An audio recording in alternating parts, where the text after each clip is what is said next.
Alright, greetings everyone. Welcome to this TLDR July 2025 guide. This month I think I decided that we will not do actually the full review. The recording of everything will be in a bot channel, but this time we will discuss just the hardest ones. The list is right at the top. The script was actually ready like on the first week, on 5th of July I think, and my deadline was on 7th of July, but something I guess happened. And here we go, this is 18th of July and we are just recording. Well, so let's get going. So intro part, basic recommendations and stuff. Of course, it is recommended to have at least level 20 champion and 2 stars of upgrade, since it will give you extra mana crystal. Well, at least that's minimum requirement, and if this guide happened to be 1 year ago, this would have been actually my aim. Build a guide around this certain level of upgrades, but right now I think it just makes sense to use 3-star character and like build entire guide around 3-star characters, since 3 stars of upgrades is just 100 fragments total, and entire character, entire constellation is 540 fragments. Like you get to 3 stars to such high level of potential of a character by just investing 20%. So yeah, if something can be done at 2 stars, I will most likely point it out, but usually when I say that this can do this easily, etc, then I'm usually speaking about 3 stars of upgrades and at least level 20 character. Ideally, every second time you would like to have character level 25 or 3rd relic slot, so it can be like common spell shield or maybe common trim of hurdles that gives spirit and impact. It actually does make difference.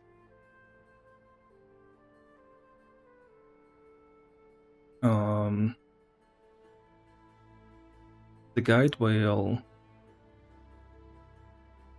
consist of these parts. We will discuss everything one by one.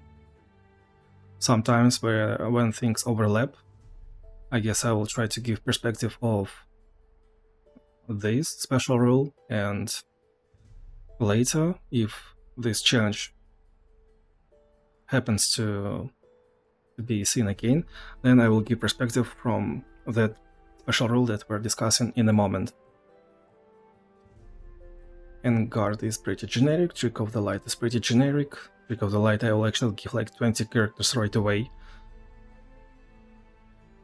Chronicle of ruin is not something noteworthy, but we will just talk a bit about this one. Everyone has formidable. Generic list will be given again. Rock too hard. Not really that hard, but yeah, we'll talk about it in the end.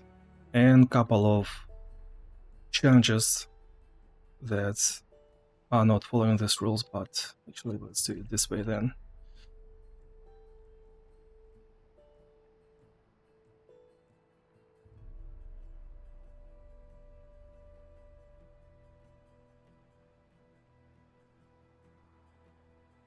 Well, something like this. Let's talk about manaflow. Challenges 36, 40, 46, 47, 50, 52, so they're not really that hard. Like if we take a look at this manaflow power, then yeah, it's somewhat similar to vicious enemy, but They just didn't random hard enough, so they're actually not worthy, but I guess I had to point that it will happen 6 times. Aurelia Ezreal. But still we play around discount and just using all the knowledge that we will have after this guide, I guess everything will be not that hard. So I suggest skipping this one and going forward, because we will discuss Ezreal, we will discuss Aurelia anyway. And let's talk about friends and fighting then.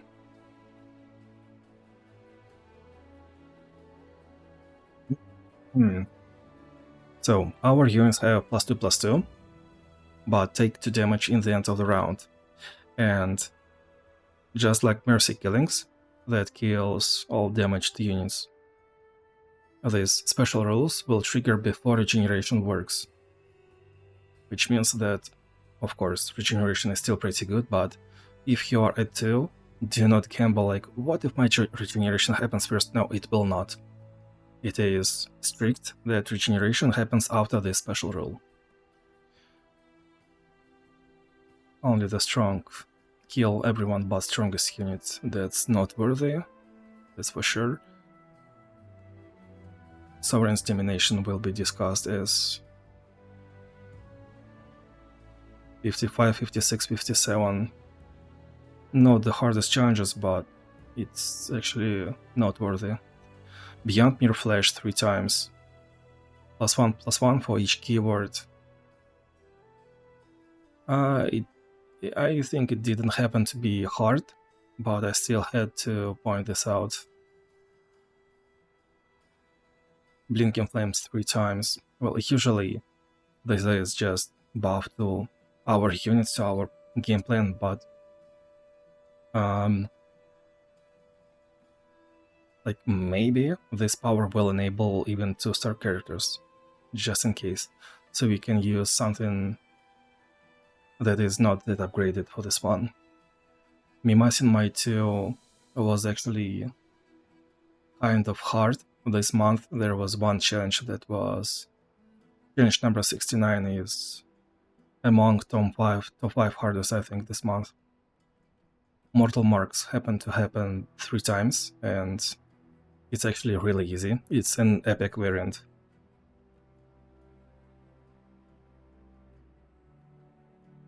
Hold on.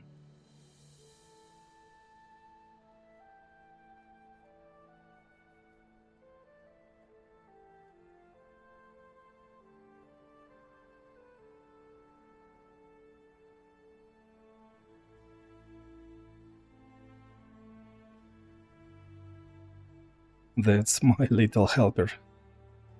My assistant. What is this? Alright. Everything will be in fur.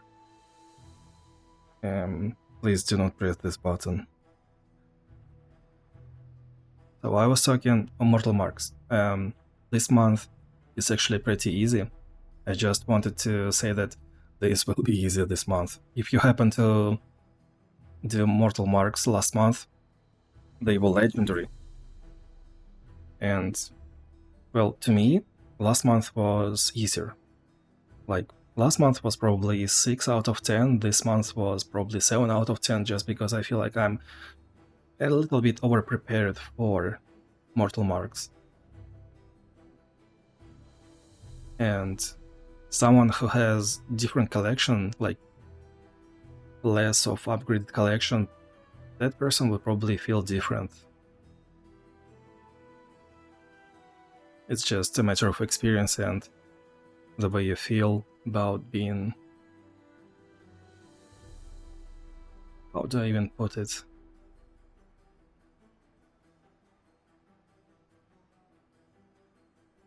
It's just different, I don't know. I didn't really prepare the script for intro anyway. So, yeah, if you were trauma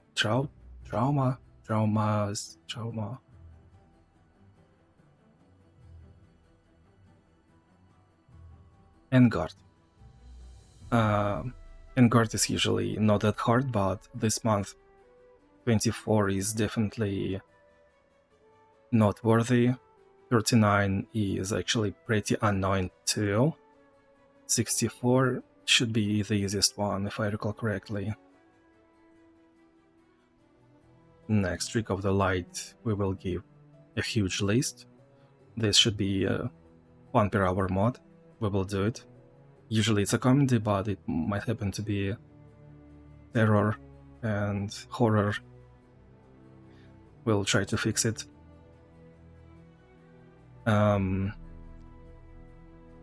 Challenges 60 and 70. 70 is Darius Scout, I think, and 60, I do not really remember which one is that, but we will take a look. Yeah, and Chronicle, Formidable, Rock too hard.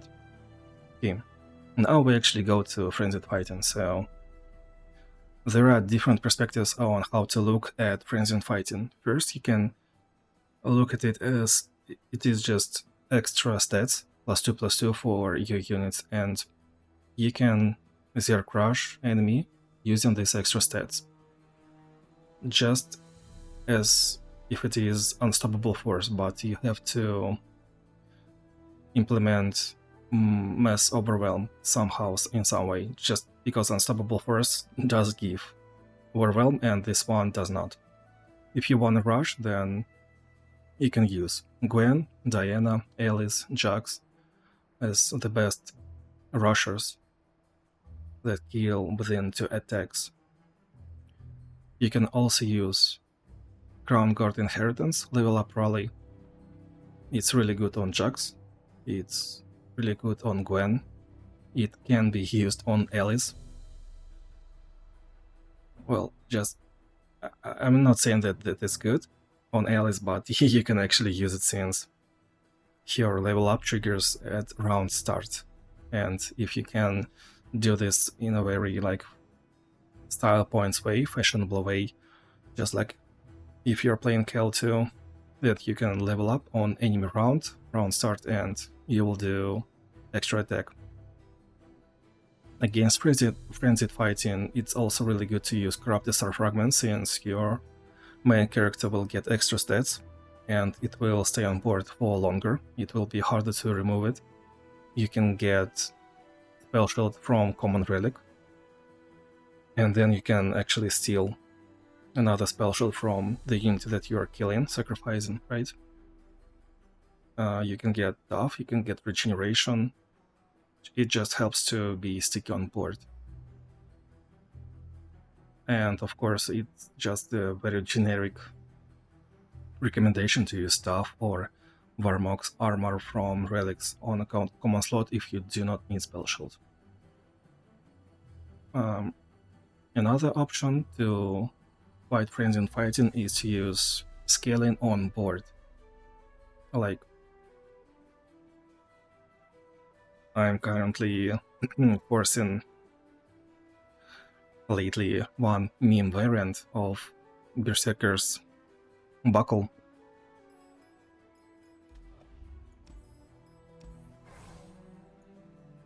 This one.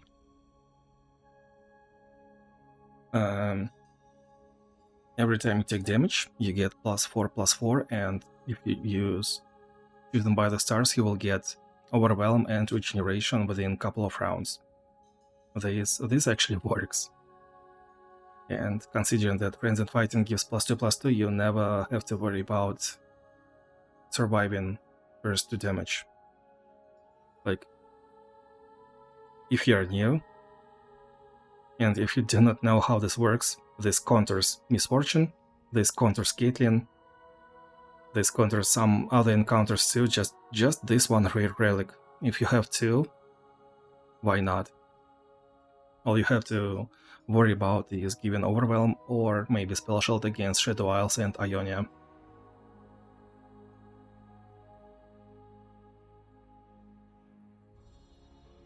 You can also scale in a more traditional way, of course, like using Sacred Technique. Maybe not even Sacred Technique needed if you're, let's say, Kyle 3 stars.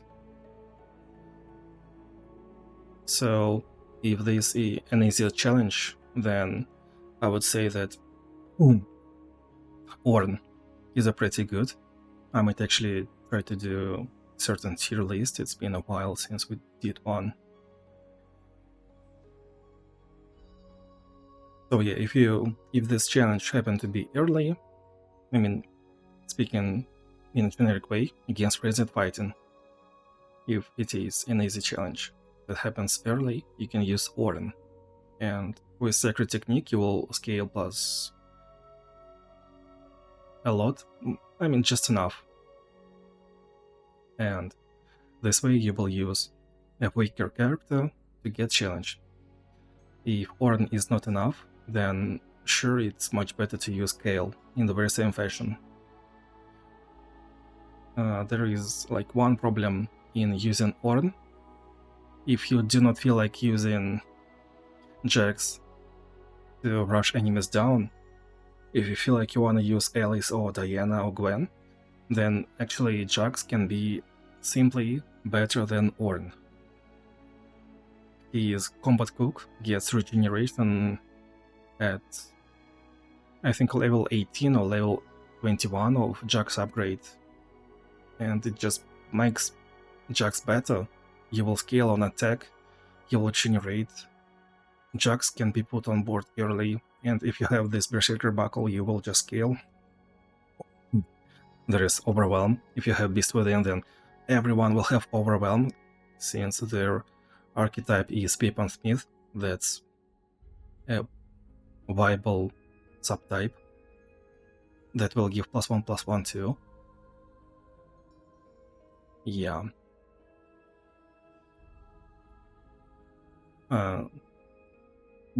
Healing on board. You can also use Tam Kench if he is jobless. We will talk about this one on Rock to Hard too, but speaking in general, Tam Kench is pretty good into frenzied fighting. Gale. Other options, how to prevent damage from frenzied fighting. Just like Ezreal, just like Rock to Hard, I usually recommend Aatrox or Vayne if you want to be rock solid, I guess. You can use 4 stars Aatrox and Vayne. Their units, their low cost drops have tough. Aatrox got 2 different units with tough, and Vayne got that one animal with tough. 4-star upgrades means that you will get +2/+2 among that equipment stats, and it will be a lot of free stats. You can also juggle equipment, so you will heal up. And this is basically solved. And also I think that before Constellations, I most likely would have used Nora with Grab the Star Fragment to counter this one. Yeah, so let's take a look. Challenge 32.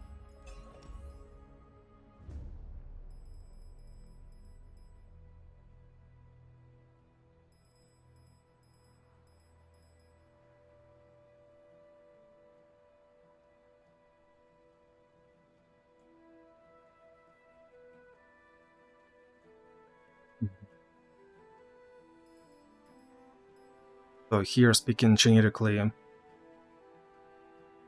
Victor sometimes has elusive units, and you might want to do +0/+3 sharp side just to get rid of elusive units. And Berserker's Buckle is really good, since he will outscale enemy. And if you outscale enemy, Tam Kench will not eat you in any way. Against Flash of Steel, you wanna go white a little bit. Or you can use Tam Kench on your own. I see. Oh, challenge 32 should be a much easier one. I guess Jinx is countered by Berserker Buckle too, and against Gangplank you wanna go something one-shotty, one turn kill, so you really value Overwhelm in this one. Challenge 56, that should be another Tahm-Kench, yeah, another Tahm-Kench Ezreal, and also Sovereign's Domination. This one is supposed to be hard, but I guess if you have, once again, Berserker Buckle, Berserker Buckle, you just countered Ezreal, you just countered Frenzied Fighting, and they should seal the deal. Against Tahm-Kench, I usually use my own Tahm-Kench, since you just outwit enemy. Your Tahm-Kench consumes enemy Tahm-Kench, and that's how you have 1 per hour.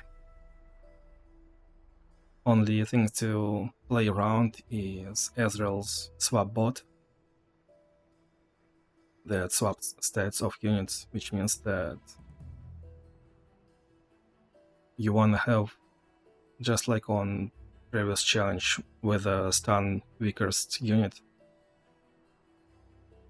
you wanna go a little bit wide, but here you wanna have some options in case if enemy swaps stats, like Furious Wielder, for example, is really good. Or maybe Tahm-Kench scales every unit. You do not scale one unit, you scale every unit.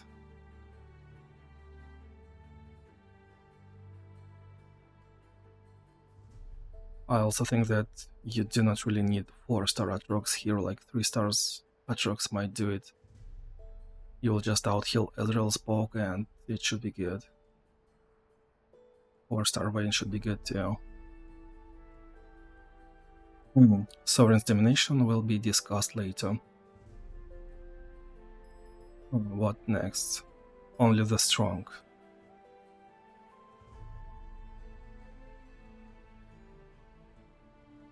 This one is a little bit more interesting than Frenzied Fighting, because Frenzied Fighting is a lot of abstract solutions.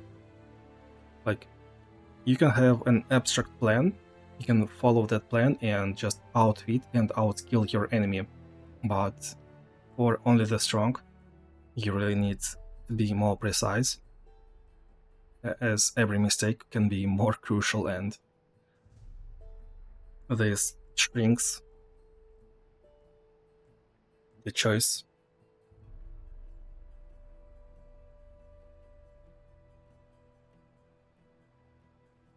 I guess will be more precise, I guess, yeah. So there are different archetypes against this challenge number 12 in particular.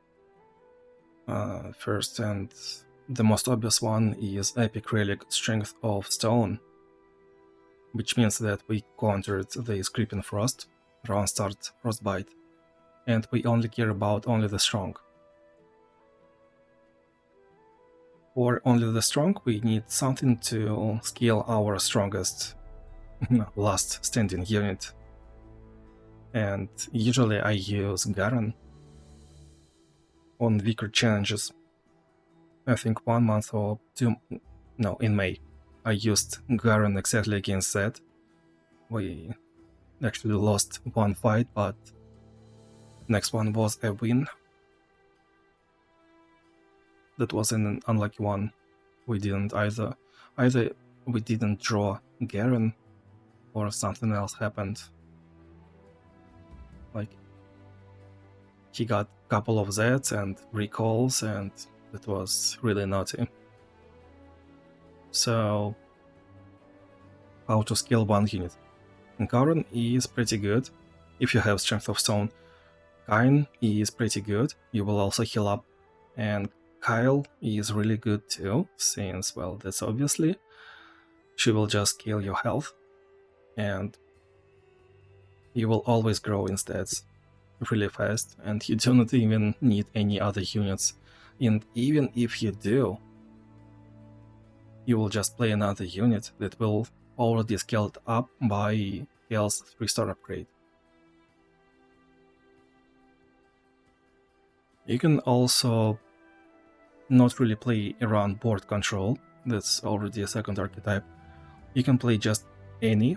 You can use Akin Spirit, double Dreadway Chase Gun, and this way she does 12 damage every round. You deal 1.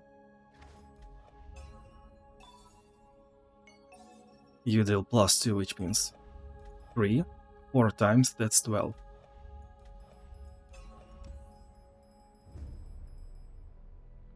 There is no vicious enemy. This will be really easy. Oh, I actually played Y, right? Yeah, that's basic recommendation against formidable as well. So, Annie can do 12 damage every round. She doesn't really need her attack power. She can just attack, and that Molten Shield will deal damage anyway. Or maybe stun enemy unit.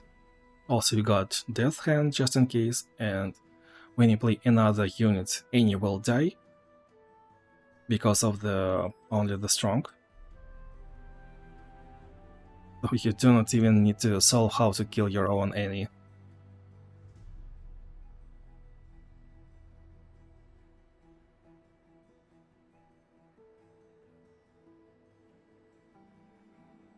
Nico can be played this way. Annie is just best in slot. Only problem is that you really need this certain combination of relics. Like, you need to be level 30. Well, you wanna be level 30. You can of course use double Dreadway Chase Gun and just one Chameleon's Necklace, and you only need level 25, but if you got Akin Spirit it will be much better.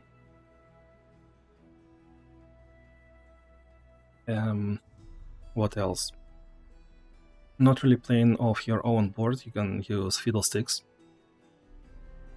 So there are a couple of different good things about Fiddlesticks. First of all, he is really not that bad with the Strength of Stone epic relic. Fiddlesticks doesn't really need any relics, he just works. You can use Guardian Angel if you want. It will give another revive and you will have at least 3 runs total. You can use double Guardian Angel if you really want to. You can use Strength of Stone since his units have a lot of health and it will work too. You can use Stalker's Blade if you feel like you want that board control. You can use Akin Spirit, Chameleon's Necklace, it's not necessary but it's good. Siren of Fiddlesticks is really good card. It is elusive, which is really good against Zed.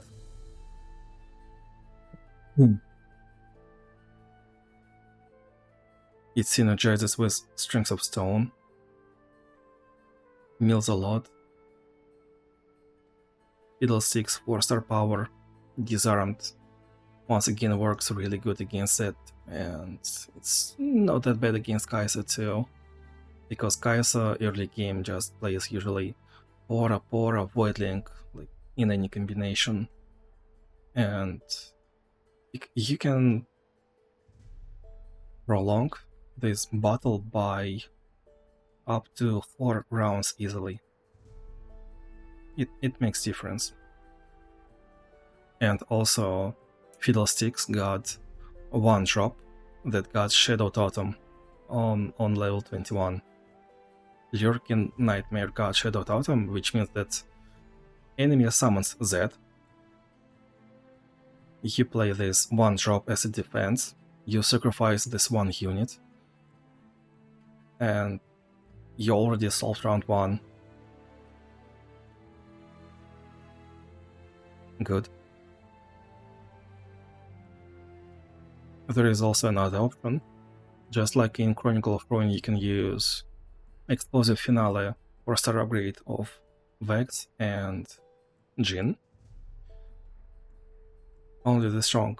Kill all units except each player's strongest, so if enemies have several units and round end this one triggers, then enemy nexus will get 4 damage for each unit that died this way.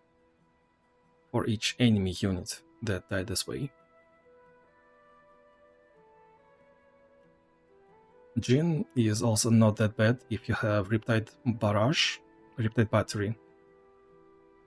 So you have to trigger Plunder or use Gatebreaker, and then Riptide Battery kicks in at least 4 times, and Jin gets +1/+1 for every Riptide Battery that happened, for every this barrage in stack that happened. So usually Jin is like 10-10 when he's summoned, and your strong unit is actually really strong. You can use I used to use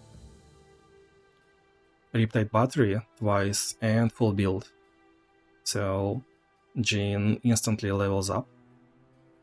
Jin has quick attack, first strike, challenger, and overwhelm, so we can kill almost every enemy unit. If there are a lot of units and whoever is left, you will just challenge, first strike, and problem solved. And the last one, probably the 5th option. If you wanna feel what it is, a 6-star upgrade of Ash, you can use Kale. And if you got Gatebreaker, this will work out. So you play a unit, you buff your unit on board, and your Kale gets all the stats. Then you play Kale with Gatebreaker, or maybe 2 of those, and enemy nexus just dies. So you play around board control, and then 1 round you boom, dead. Destroy enemy nexus without any response.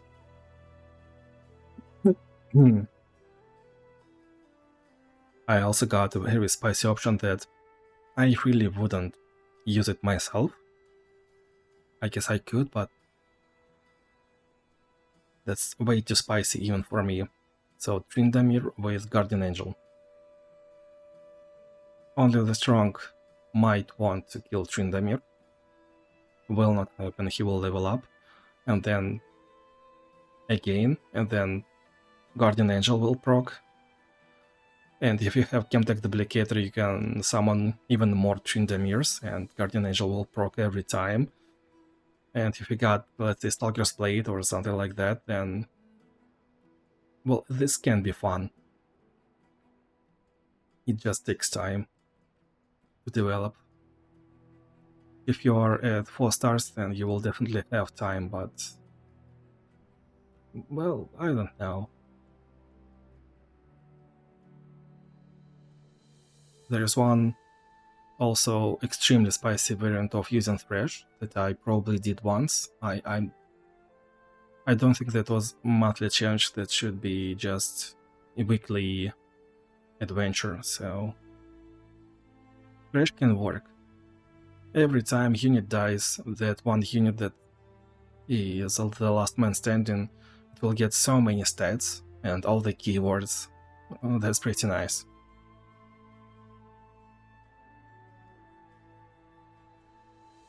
Next one. Sovereign's Domination. Let me take a look. 51 and a lot of 50 something. Minimalist, this should be easy, and these 3.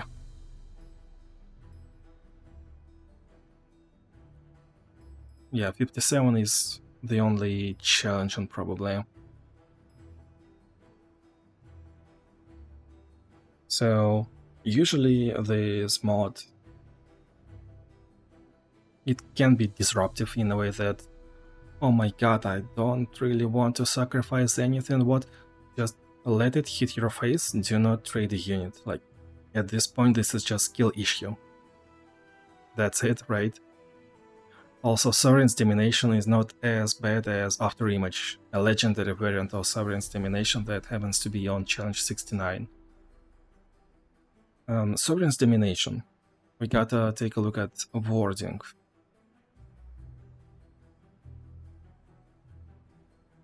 It summons Follower. Follower that died last round. Which means that it doesn't work on champions. And if nothing died last round, then nothing will be summoned. In After Image, strongest unit that died this game will be summoned. It doesn't matter if it is yours, if it is enemy's unit, if it like legendary power is so much worse, and this one you just play around it a little bit and that's it.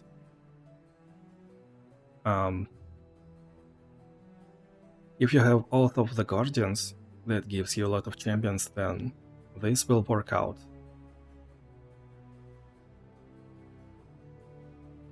I'm not usually a fan of this one because there are not that many champions that work with Oath of Guardians that good. Well, I mean, I use Nasus in a very troll build.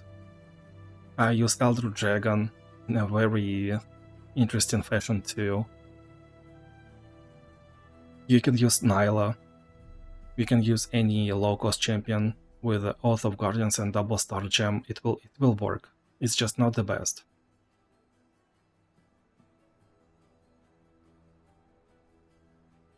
Another moment is you might really not want to use ephemeral units on your own. Well, just it will give you less headache. So if you wanna go against enemy Viega, let's say you are in a Galio adventure and there is Viega, mid boss. If you're playing Viega on your own, then you're most likely summoning Mist during every round. So every time you summon a Mist, most likely you will give this Mist to your enemy that will scale every Mist that he has, and his Viega will be scaled too.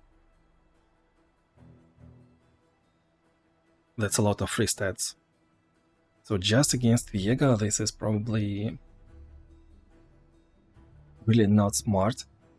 But overall, if you're really confident, then it can be fine, yeah.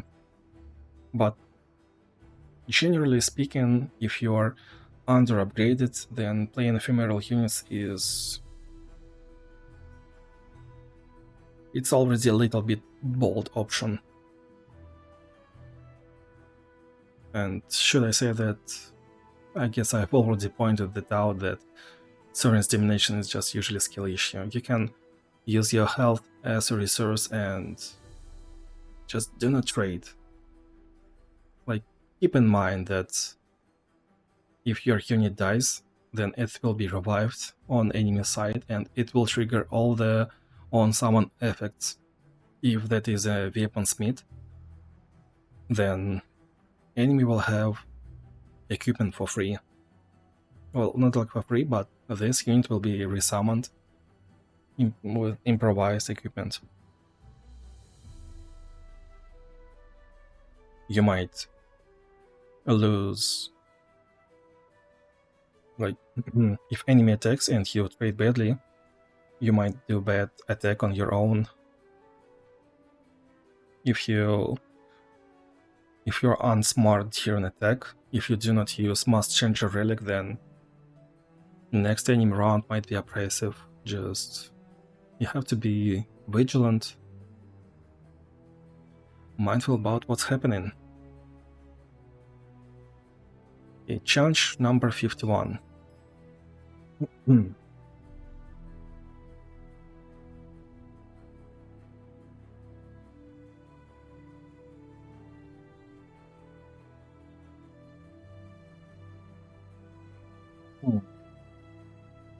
Tankench solo, minimalist suffer, epic suffer. So we are just supposed to play around minimalist, because this is really a huge boost. You will get 2 extra mana gems and you will develop a lot, while enemy will be undeveloped. Suffer is another skill issue special rule. And like Suffer and Sovereign's Domination, they are not really good powers for Tankench. The only way that they can be realized and utilized by him is that spell, burst spell, deal to unit and give couple of enemies vulnerable, and that's it.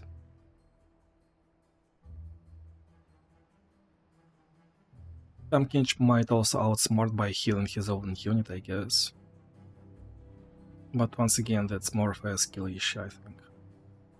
Well, anyway, let's not be rude. Just play around minimalist. There is, once again, a list of characters that are really good for minimalist.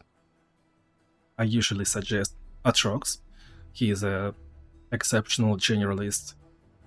He will, at 3 stars, discount a lot of cards, and it doesn't really matter if Atrox costs 6. You do not even have to use Frozen Tomb, you will discount everything and you will play everything. There is no problem. Evelyn, everything she needs is just 4-star 4 mana crystals. You do not really need more. Like basically, instead of starting at 2, you will start at 4, and your round 2 might be so good that you might actually already kill your enemy. Lux is pretty good because she will have that spell that gives extra mana crystal. You might not get to duplicate her power spike, but still she is pretty good. She will develop a lot during first 2 rounds, and considering that she gets a lot of free mana, she's basically boosted a lot by this minimalist power. Lukti is pretty good too, but in a way that Archangel stuff is just pretty good. So you play champion round 1, you might not even play something for 1 mana, if you have 1 mana left, and next round Archangel stuff kicks in, and instead of just 4 mana you have 7. So your round 3 is another 7 mana. 4 plus 7 plus 7 is 18. Instead of 12 mana round 3 you have 18. If you are Lux or if you are Luxie, you can play better every round and you can trade on your own terms. You can buff your unit if enemy is not attacking. A lot of good things. A lot of upsides, I guess. There are also relics as Plunder, -2 cost, Packed Powder and Scorch Stash, and of course Epic, Disciple of Shadows 2. All viable options. And this is enemy Tankench, you can also use your own Tankench. Like...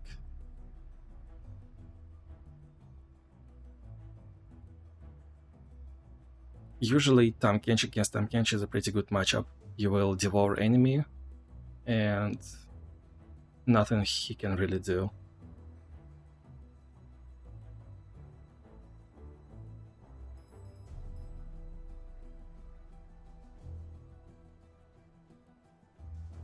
Hold on. I heard odd noise. Well, whatever. Range 55, this should be an easy one. Power of Observation, Listen Jinx. So this one, you can basically lose only because of skill issue. Jinx is one of the easiest opponents. Without good powers, basically any 2-star, 3-star champion can deal with her. And also you can use Berserker Buckle build. She attacks. She always uses that rocket. Only thing that we play around is get excited for 3 damage. That's it. Lee Sin against him, we want to let him attack if he is dealing like say 5 damage or maybe 7 damage even, because when he attacks and he still got 2 buffs in his hand, if you just let it through, if you do not give him any chance to do something in response, he will not be able to use those buffs. But if you do something in response to his attack, he will always use those buffs and he will get barrier, he will do a better trade, he will do like more damage to our Nexus, and that's pretty much the only thing that we should keep in mind during his attack. Worst card of Lee Sin is Dragon Rage. Enemy kicks our unit, which is basically a free 10 damage to our Nexus and recall. Worst unit of Lee Sin is double attack for 6. That can be buffed up to 8 damage. And because of this, we do not really want to go lower than 10. Against Jinx, I think, do not really want to go lower than 8 health. Just because of Get Excited plus Rocket. Like, Mystic Shot, Get Excited, yeah, all those things. 80 is a deadline.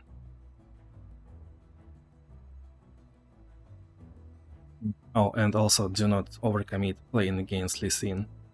Since he's really good at defense, he will use Steel Tempest, Palm to stun a unit. Like, do not do a silly trade. We have to be patient playing against Lee Sin. Power of Observation is something close to Sorcery. I usually do not really play around this special rule for several reasons. So Lux got some upgrades in her constellation that she is just really strong on her own, and like she can do better than just Power of Observation at this change 55. It's really good here, but if you're playing blindly without looking what's ahead, like if I usually play blind, I do not know what's ahead, and I would not use Lux here because I think that she deserves a better opponent. But if you are playing ahead, if you are going 3, 6, 9, 12, 15, and you just skip this one and you go from harder to easier, then yeah, sure, this is good option. Lux, Luxie both are pretty nice option. Lux should be a little bit better.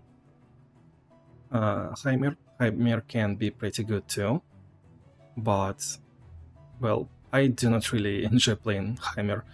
I need certain mood to play him. What else? Jace. I do not enjoy playing Jace at all. He is kinda slow. I'm yet to find my playstyle, my fun per hour playstyle to play Jace as. I've experimented. I think in late June I experimented a little bit, but I'm still confused about how I want to use him. There is also an option to use Talia with Found Fortune. So you play Talia, you can get -4, plunder -4 if you really want to, and then play Talia with Found Fortune, and you will get that Desert Naturalist that will target your own landmark that will be destroyed, and that man beer will spawn, and you will have huge unit for free, basically. 3 units by playing just one Talia that can cost 1. That's a pretty nice sequence of events. Like, reminds me of Cascade from Magic the Gathering. It used to be Giant Cascade, I think. Green, red, red, and white. Whatever. And looking at this observation, power of observation from standpoint that it's closer to sorcery, then we can use a lot of units that generate spell every round, like Kyle. He is really good. You will play that for mana spell for free. Warwick can control board using Blood Hunt.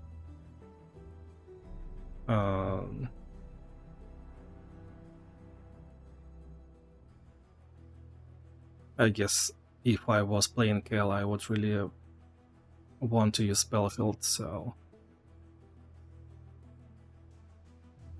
I mean, it's best to use Blackfield if you have one against Lee Sin. It's not really that valuable against Jinx, but it's pretty good. Spellfield just helps against recalls and stuns against Ione in general. What else? Echo is pretty good, so you can play Echo, you can predict, you will get mana back, you will predict again. Echo is really good with Stalker's Blade. When I had close to nothing on Echo, I used Dream of Yordles as my common relic at level 25 and one Stalker's Blade. If you have Echo Spirit, then Echo Spirit is extremely good on Echo. Ambassa can be really good, she generates spell every round. You just have to like keep round 1 and then you will be close to unstoppable, right? Tryndamere, same fashion. Culture Arms is 5 mana. Then you skip your round 1. Culture Arms is 3 mana now, you play unit, you play Call to Arms, you get mana back. That's a nice plan. And also there are worse options, but still viable options, as of Garen. Single combat. You will trade on your own terms against Lee Sin before he can attack. But he can get very... That's spicy, but I don't mind this one. You can also use Illaoi, since she has actually a lot of spells and she's somewhat good with this Kextech Observatory. Jaina is not that bad, and I guess Victoria is not that bad.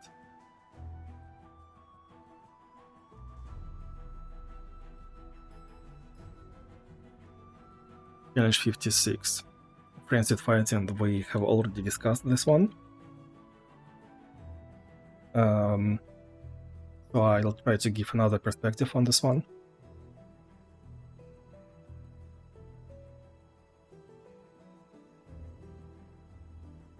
Well, it's the best and the most rock-solid option to go following Frenzied Fighting rules.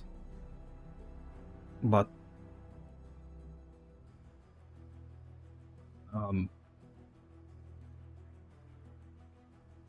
hold on.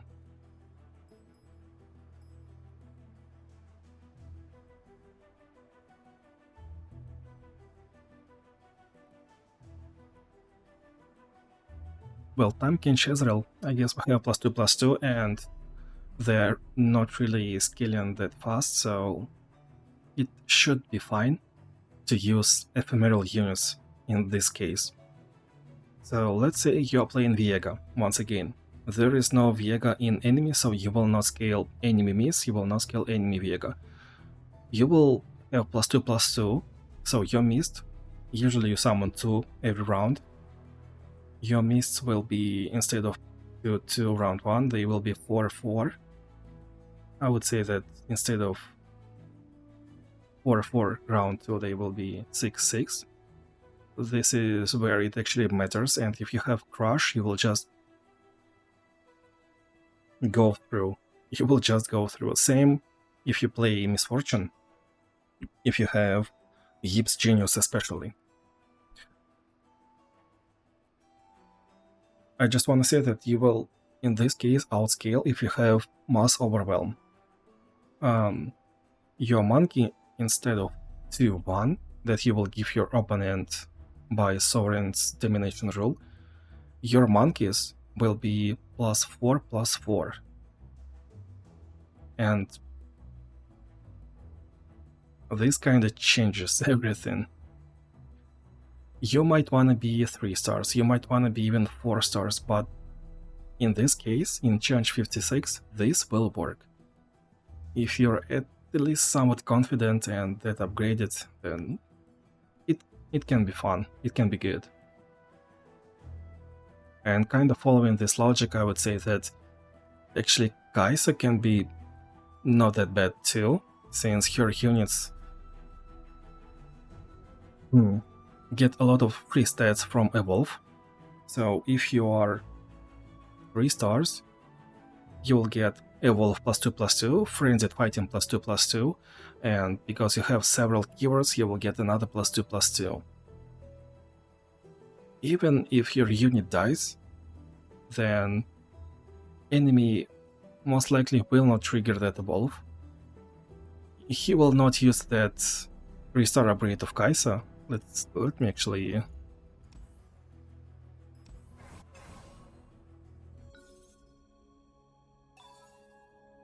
Allies with 3+ positive keywords have +2/+2. So this will not happen. Frenzied Fighting will not happen.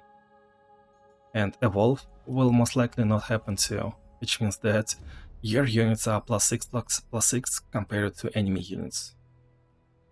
That's a lot. That's critical mass, that's what we call it. When quantity becomes quality. If you're willing to play Kaisa, I would say that full build, sharp side, rare relic +0/+3, and Luden's Tempest, this will be best in slot, seal the deal. You do not really need more, and sharp side is just because you can trigger Evolve easier, and that's good against Ezreal, as he is elusive. You do not really need that. You can just be good with regeneration. And also, this is 2-fight encounter, and Kaisa will high roll in shop. Challenge 57. Sovereign's Domination, Vega, Draven, Dying Laughing, Fun Favorite. Fun Favorite is not as bad as Nox and Might 2, but pretty annoying. Sovereign's Domination. So this one is where we have to play around skill issue.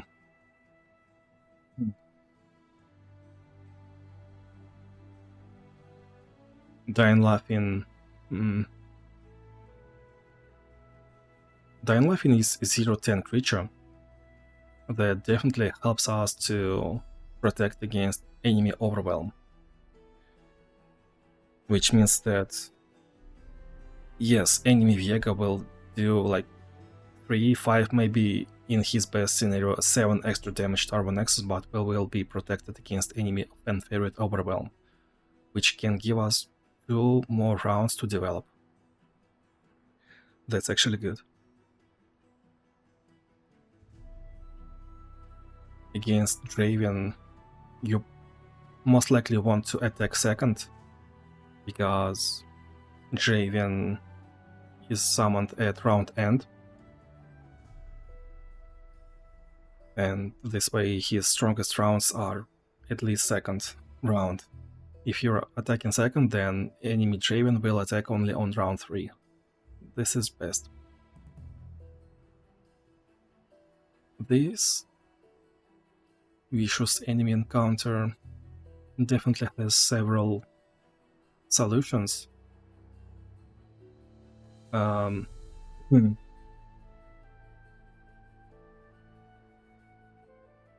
So if you have 3-star characters, there are at least 10 characters I think that can solve it.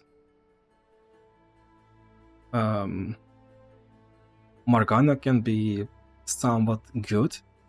You will just play a game where enemy wants to rush you down and you will not let them do this. You will protect round 1, you will control another attack, you will stun enemy Draven, you will heal up, it will work fine. Another control style is Yasuo. Yasuo is just generally not that bad against Draven, since Draven wants to have a lot of units. On board, Draven will be summoned round ends, another 2-drop will happen, and you stun 1, you stun 2, round starts, stun 1, round starts, stun 1, and then on round 3 you play Yasuo, you basically one-shot enemy board, and at this point you have stabilized. And all you sacrifice is just one Phantom Prankster that was 0-10.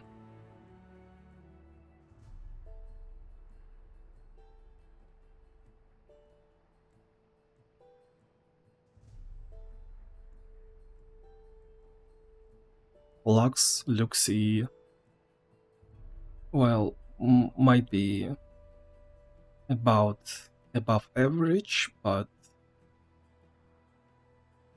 Morgana Yasuo should be way too superior compared to Lux and Luxie. Viega into Viega is not recommended. Thresh can be really good. Thresh gets 2 items on Phantom Prankster that's tough and +1/+3.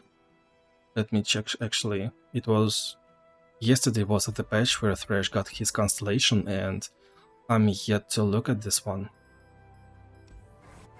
Starting deck, Phantom Prankster, yes, that's still tough, and Savage Shield. So your 0-10 Prankster gets +1/+3 and tough. And if you have Strength of Stone, like Mamma Mia, that unit is just insanely good.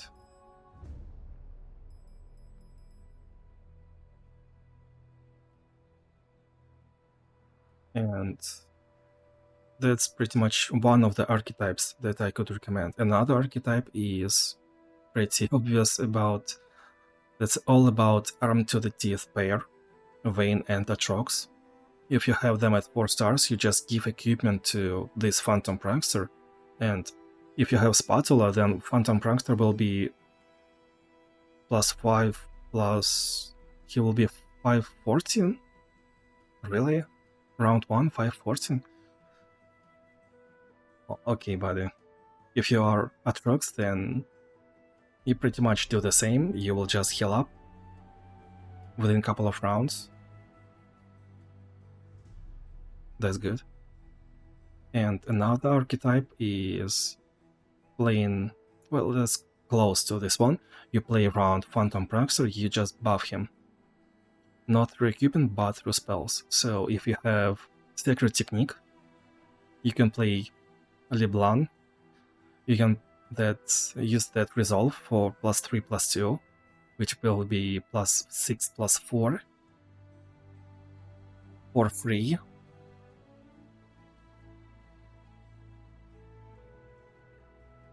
That's good. If you're playing Kale, that's pretty much all the same. You will stabilize within a couple of rounds. Just make sure that you are 3 stars. There is an option, a little bit spicier option to play Nami. So Nami doesn't really has Constellation right now, but she will heal up. She will heal Prankster just if it is necessary. Nami will heal your own Nexus, and usually Nami is really that good against...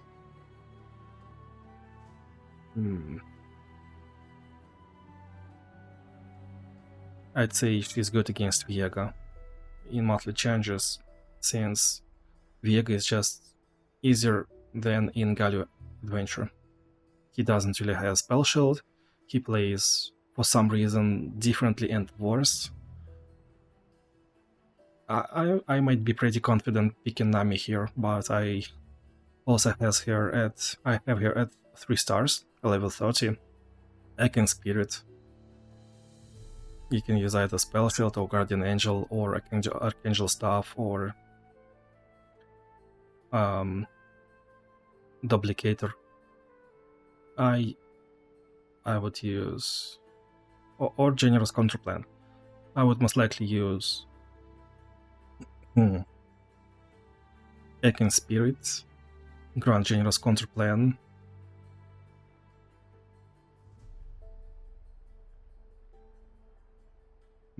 Guardian Angel or Archangel Staff.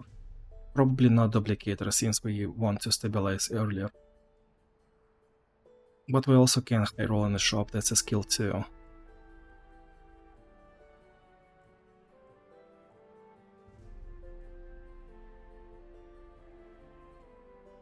Archangel Staff, I guess. Next one, Beyond Mere Flesh.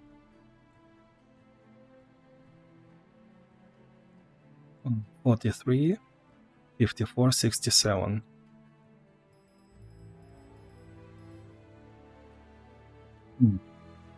Trick of the Light. This one should be not as bad, but well, that is annoying. Tryndamere with Beyond Mere Flesh, he can be annoying too. What, 54? This is free. Beyond Mere Flesh, 67. This should be free too.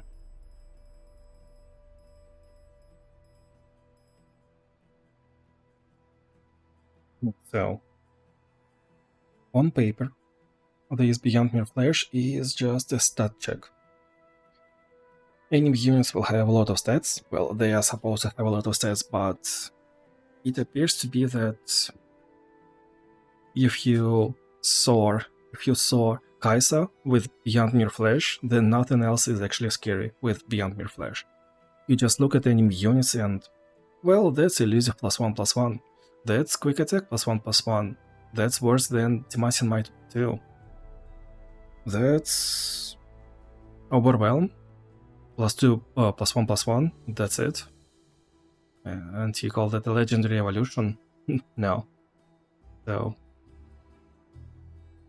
it usually just doesn't really RNG in a good way for enemy. Sometimes it can happen to be, in the case of Tryndamere, Undying Rage, Tough, Fearsome, Overwhelm, that's +3/+3, and if you get something else for Beyond Mere Flesh, if you get one favorite, that's +5/+3, a lot of stats.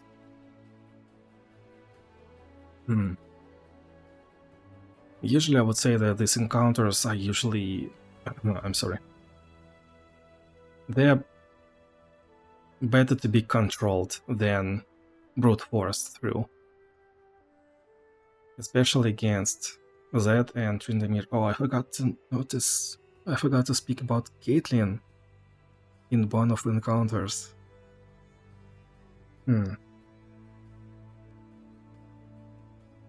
This is fine. I really like using Caitlyn into Zed, and whenever I see Zed, it's like, oh yeah, Caitlyn will do this. So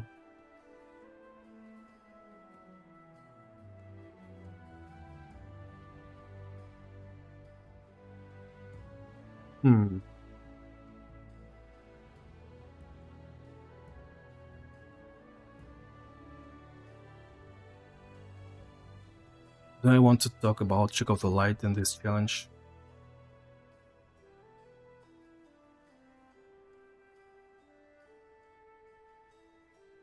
Like, usually both of these two are countered by Frostbite, and Beyond Mere Flesh is countered by Frostbite too.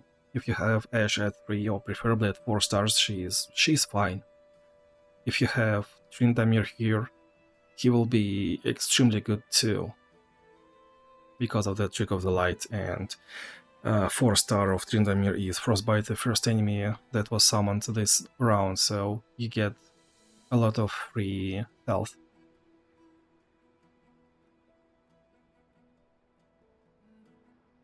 If Volibear is jobless, then he is really good too, but I mean, that's challenge 43, I want to use Volibear on something that is more deadly. You can try to go through this using Jax and Gwen.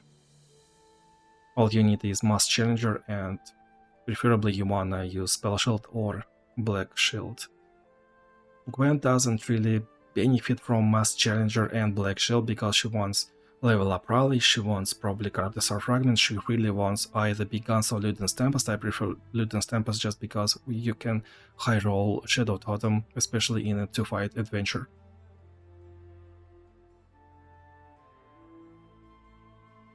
So Jaxi can be a better option, I guess.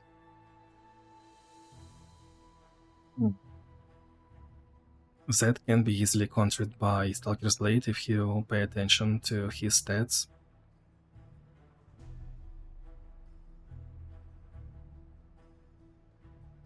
You can also use Leona.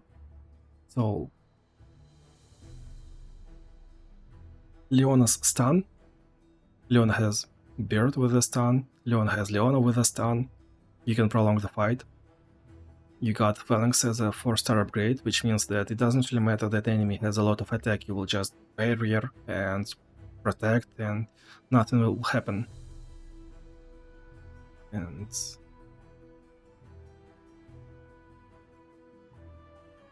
that's fine. Against Tryndamere and Zed you can also use Yasuo, you can also use Morgana. Both options are really good. You just let Tryndamere attack your face, but against that you might sacrifice some of the creatures. It's really hard to speak about this challenge from perspective of Beyond Pure Flesh. You just have Trick of the Light and so many options. You know, there are like 20-something options to win this. So yeah. Ashe, Yasuo, Morgana, if we speak about Beyond Mere Flesh. But from perspective of this challenge as a whole, looking at these two powers as a whole, then Gale, she will outvalue, outstats enemy by using Mirror Mage. Okay, right. I just said that Caitlyn can be good and I forgot, but Caitlyn does wonders against that. You get Guardian Angel, you get Stalker's Blade, you get whatever common relic in 3rd slot. I prefer, of course, Epic, I prefer Ekin Spirit, and if you have Ekin Spirit and Mirror Mage, then every spell that was created by Ekin Spirit will be copied. So you play Caitlyn, and then that Peacemaker will cost 1 less and will be copied, and that has no life in this fight. Tryndamere requires Caitlyn to be level 3, 3-star upgrades, because traps will deal, well, just enough, I would say. At 2 stars, I'm not that confident.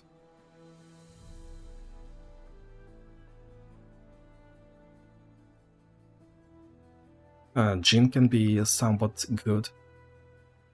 Jhin creates that spell that will stun enemy, and against that you wanna either frostbite or stun before his attack, preferably. Against Tryndamere you just wanna outfit your opponent once again, because there are some challengers and overwhelms, which means that even a healthy unit is not enough, you wanna stun enemy unit. And also, if you play Jhin, then you can get the Shadow Totem upgrade right below his 3 stars, I think. Shadow Totem on Stagehands, so you can stun 1 unit, and this ephemeral ally with Challenger will strike another one, and then another will strike another one. A lot of job is done. And Yona for 4 mana at level 21. Jhin's pretty good too. He doesn't really benefit from Mirror Mage, but that's fine.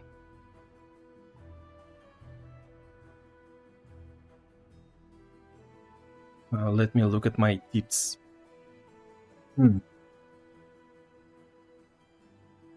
Caitlyn, Tryndamere. Yeah, Tryndamere is good because of the Mirror Mage.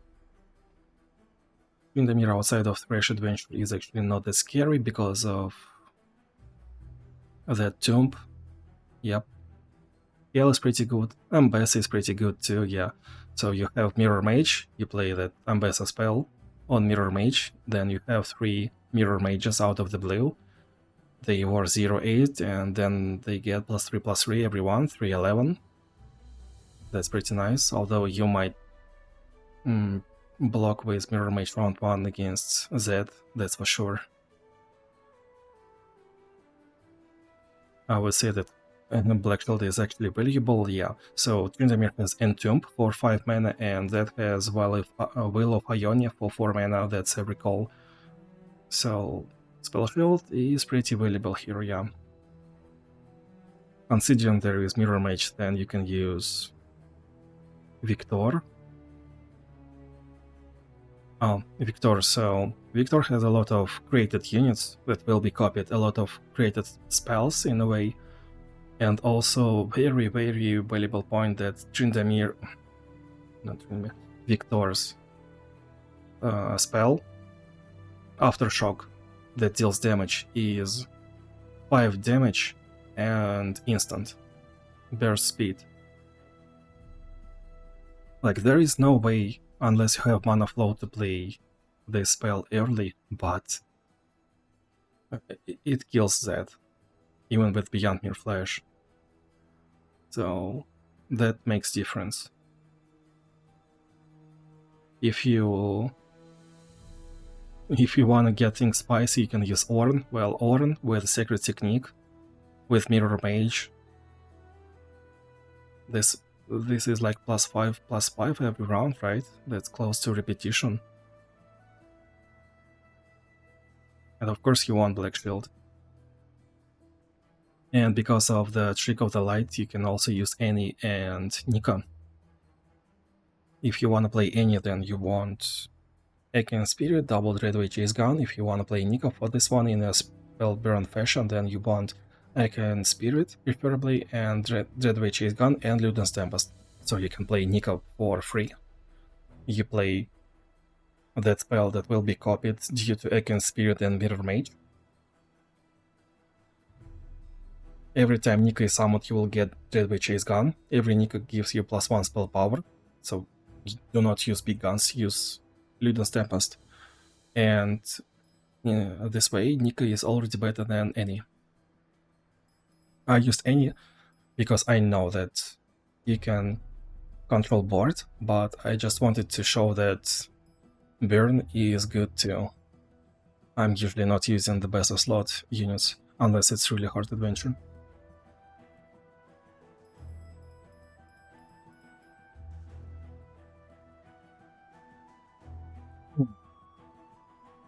This one is basically free because we got Mortal Marks.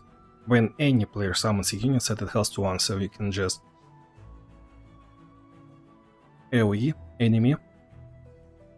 That's what you have to do, right?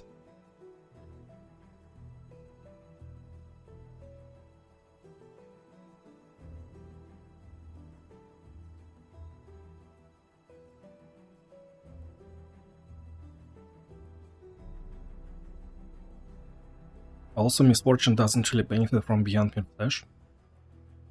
Like, this is so free.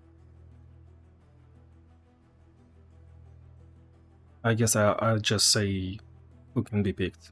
Misfortune, make it rain. Twisted Fate, make it rain. Jean probably can do good, but that's a little bit worse already. Jack can be good here, although there is Mortal Marks.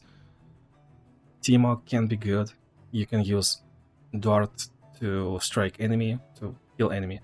You can use Buckle and Chosen by the Stars to shoot your own Timo to get Giga Timo. If you do not know what that is, YouTube Shorts, Giga Timo, Krillback. Probably 2-star Kitten can do this. Because, well, you do not need extra damage, you just need extra mana. And that's it. Warwick can do a lot of good things. Warwick is one of my ways to go against Mercy Killings and Mortal Marks. Veigar can control board if he is jobless, and this month there is... how many Katarinas? Just one? I don't really remember how many Katarinas there are in this month, but Veigar might be an option if you're not really confident. You get darkness every round, and Misfortune doesn't really has any draw, so it will run out of steam pretty quickly. And also Fiddlesticks and Vex. Well, Vex is extremely good. If you have her at 3 stars or preferably at 4 stars with that upgrade for +4 damage, then Vex is just S tier. She is amazing. Without that, she is not really that great. Fiddlesticks is just generally good. Disarmed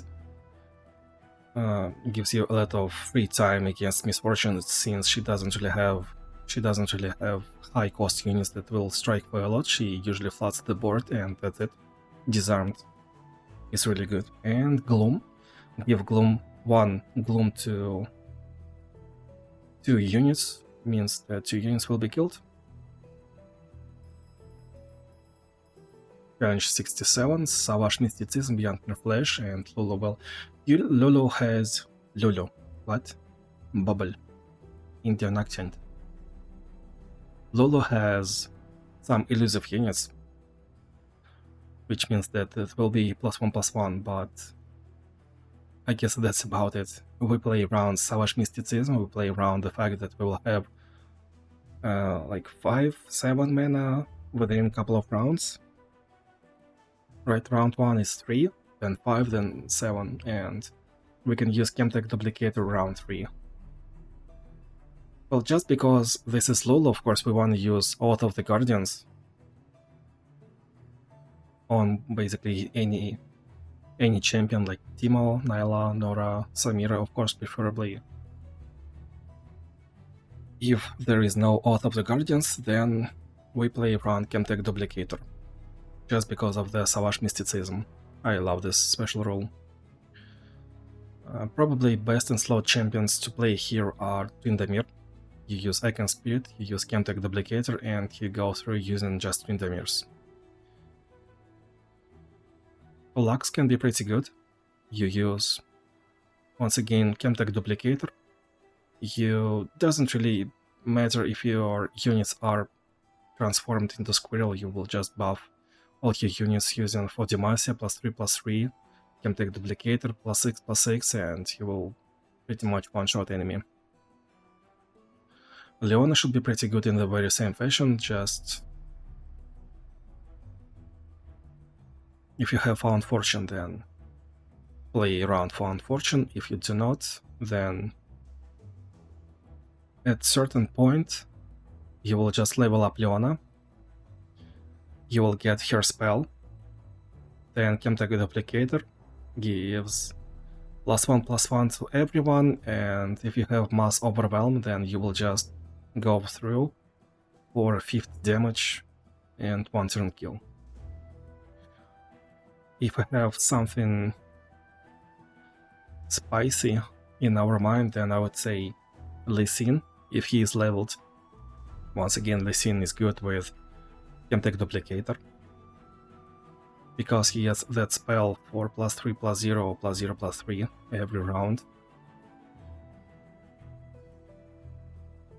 Volibear, well, Volibear will kill everything. Why use Volibear here? I guess Fiddlesticks can be good into Lulu just because I really dislike playing against Lulu. Well, I use Elder Dragon, one of the options, because of Savage Mysticism. And also I use Oath of Guardians on Elder Dragon, so I can get Volibear by Found Fortune and 1 turn kill. Next one, Blinking Flames, 5, 11, 52. Yeah, let's look at this one. That's manaflow too. Usually into Blinking Flames, I recommend Talia Kaisa if we play around level 2 champions and we wanna prolong the fight. You can use Warwick, Vex, Y. Y has a lot of spells, Warwick generates spell every round, Vex just works. Misfortune, Twisted Fate have Make It Rain. Jean benefits from all spells and skills deal 1 extra damage, which means that a lot of things in Jean's deck will do 1 more damage. Waker can control board, which is really good against Aurelia. Any Nico once again can just play that Baron format using Dreadway Chase Gun. So challenge number 5, I'm not gonna scroll, okay? Challenge number 5, Ezreal, Lulu. One of the most hated characters is Ezreal. Luckily we got him at challenge number 5 without Vicious Enemy, and they have really low health pool, next health. Lulu is amongst hated characters of me. So I would say that just going face is probably the most rock solid option, since it will be just easy. Like, playing around board control, why? Why would we even bother? Probably playing any double Dreadway Chase Gun, and probably if you do not have Icon Spirit, this should be good enough. Not Chem Tech. Chameleon's Necklace, if you have level 25, this will do.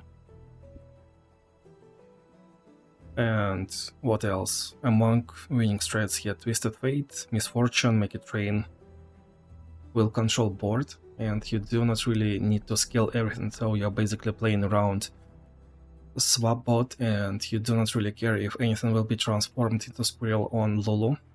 Warwick can be pretty good, you don't really need any creatures on board. You just play the spell and you will outvalue enemy.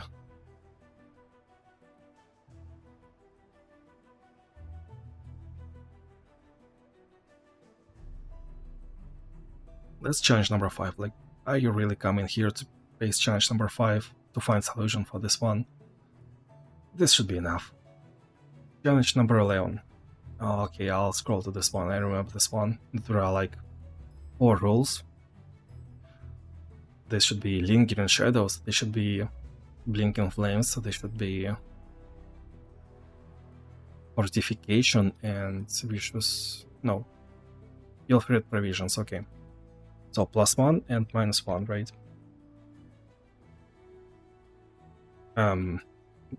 When there is such a soup of powers, usually you just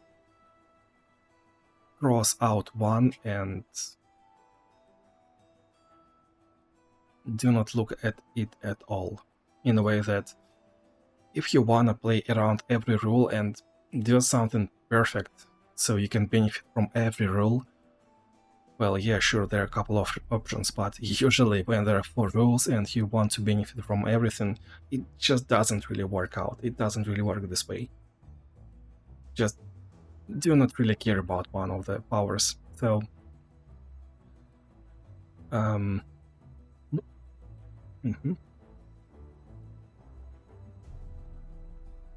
So let's say we look at... let's take a look at the enemies actually first. So we got Talia and Gangplank. Talia is really slow. She doesn't really play units that often. Her best unit round 2, round 1 is 3-1 guy that summons 1 landmark that gives vulnerable.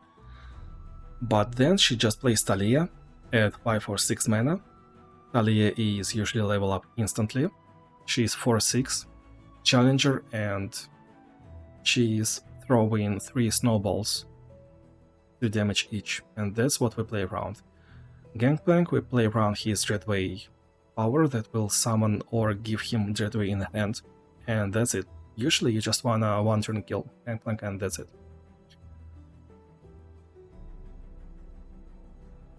Blinking Flames are a little bit countered by fortifications. So I actually had an idea of playing Misfortune, but then I decided not to. He wanna play Swain, then it's kinda... If you have raiding party on Swain, then wow, you got countered, but anyway, why would we use Swain on this one, right? Let's see, we are looking at Viega. Viega scales a lot. Viega benefits from Blinking Shadows a lot, but only one of his cards actually benefits from Blinking Flames, right? I think there is one. I'm not confusing Viega and Mordekaiser, right? I am actually confusing. No, I'm not. Death Grasp, Mana Potion, yeah, it is.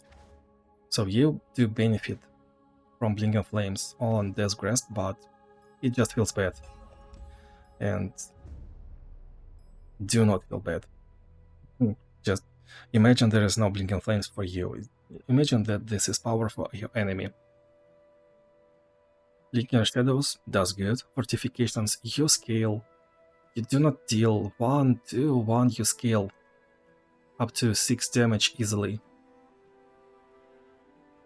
So Viega is good. Warwick can be fine. So Warwick has a lot of units that will just die. Fortification in a way got countered by Blinking Flames, so you can actually tag enemy Nexus and it will deal damage. So Warwick is pretty good, and also Warwick is pretty good into Gangplank because he scales and kills in 1 round easily. Gwen can be fine too. Gwen benefits from Blinking Shadows, from Blinking Flames, and well, that's a pity that there is fortifications, but it should be fine. Especially if you have Luden's Tempest.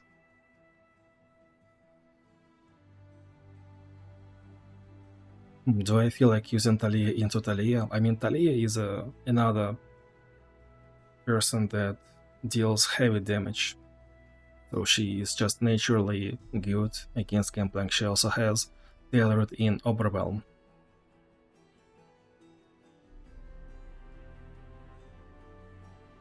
Well, Talia can be good. I mean, that's Challenge 11. Kaisa. Blinking Flames Kaisa is fine. A lot of heavy units into fortifications is good again.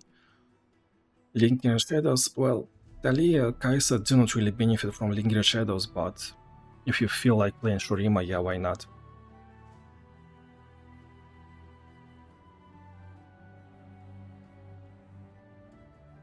Is that enough options? I used Nar. Well, once again, I'm not using good champions in the challenges, right? Nar benefits from Blinking Flames. He stacks impact, so if you are slow, you get countered by fortifications. If you take your time, you got a lot of impact damage, and they do deal damage in 1 instance, so if you have 6 impact, it will be 5 damage, should be fine. Challenge 52, right?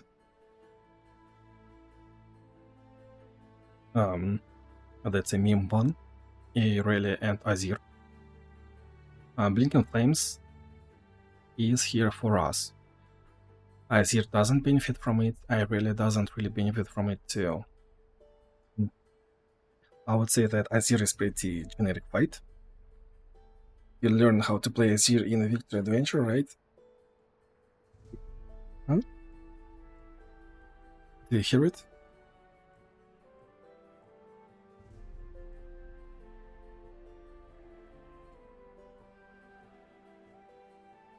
And we are playing basically against Irelia with manaflow. We playing around Irelia and manaflow. Worst card of Irelia is probably Recall for 5 mana, which is recall any unit, no matter what was his cost, and also trigger Blade Dance. that will do a lot of damage, like 10 damage rate. So this means what? Usually you want spell shield, and if you have black shield, that's really good against Aurelia. Aurelia naturally has like 4 health, is 3 mana, 5/4 I think. And if you find a way to deal this amount of damage, then you are kinda countering Aurelia. He wants to play too. I wish I was playing right now. I was saying Aurelia is like 4 health, and if you find a way to kill Aurelia in one spell in response, then you will seal the deal. If you have Vigor and big guns, then due to Bleaking Flames, your Darkness round 1 will deal 4 damage. That's just enough. Basically, you won from the draft. If you have Misfortune that has Make It Rain plus 2 damage, let me show you.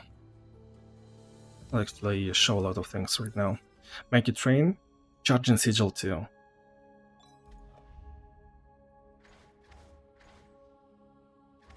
And Bleaking Flames, and that's 4 damage once again. Beautiful.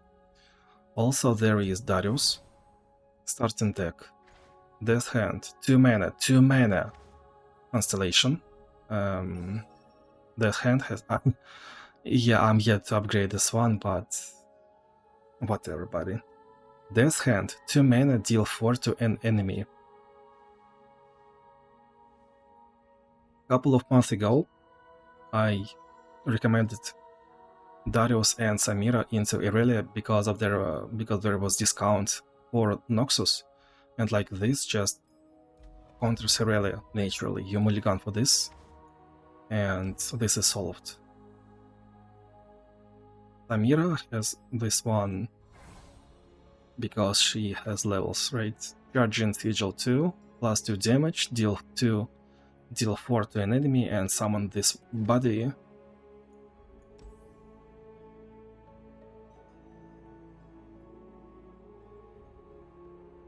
Level 15.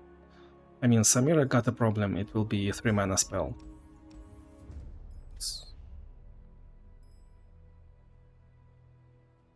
Darius has a problem, he is weak, but everything works. So yeah, Misfortune works, and Twisted Fate, if you have big guns, works too. Blinking Flames is +1, he has +1 in levels, and big guns will be +1, that will be 4 damage, yep. If you wanna play differently, then you can do around board control, you can play Kain, which is just really good against both Azir and Aurelia. They are Tempo Warriors, they wanna raid you over, and Kain is really good into that. Every Blade Dance, when your unit survives, you will get bigger. Your Kain will get bigger. Your Kain will level up and heal your Nexus. Fiddlesticks, disarmed once again. You will stop enemy aggression easily. Well, not that easily, but it will work once again. Fiddlesticks, well, there is Nasus also, and if you wanna do this a little bit in a risky way, then Nasus will work too. Nasus got disarmed, and a better disarmed due to his give enemy vulnerable, that's -3, -0. And you can high roll in a shop. And Siphoning Strike at Bear Speed is pretty good removal too. I guess that works. But some things can go wrong if you are unleveled. If you do not have 40 health, then Nasus can lose game. Nasus wants some time, and here, well, you need a lot of things within a couple of rounds, especially because Aurelia can attack you during her round. During your round. Did I say her? During your round, because of Blade Dance. Well, Probably if you are really risky, you can play Berserker Buckle once again, but I guess I didn't risk it. I just used 2x because I could.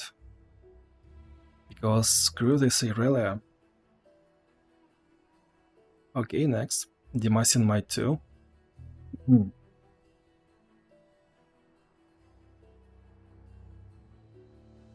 Yeah, this one is pretty nasty, especially against vicious enemies. Demacian Might 2 is 34, 63, 69.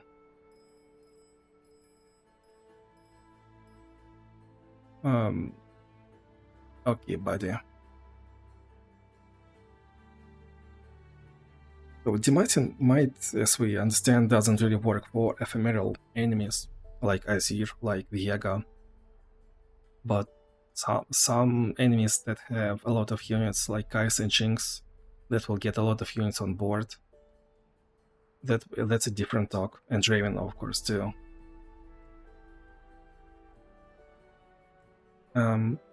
Challenge 60, what?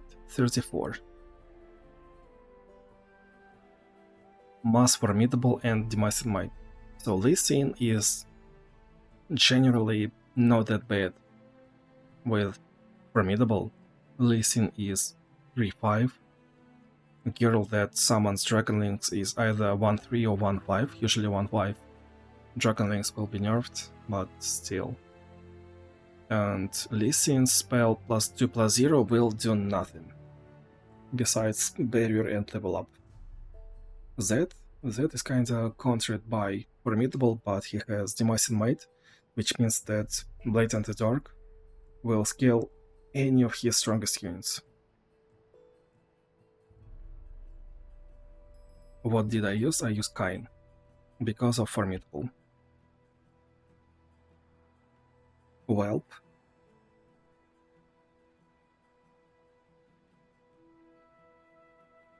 I guess we play around Formidable in the first place. Usually against Formidable, best in slot picks are Kain, Thresh, Janna, Vi, and these 4, I guess. If you're feeling spicy, you can also use Veigar. Veigar is 1-4 unit. You can also use +0/+3 Sharpsight Relic, so Veigar will be 1-7 around, well, whenever you summon him.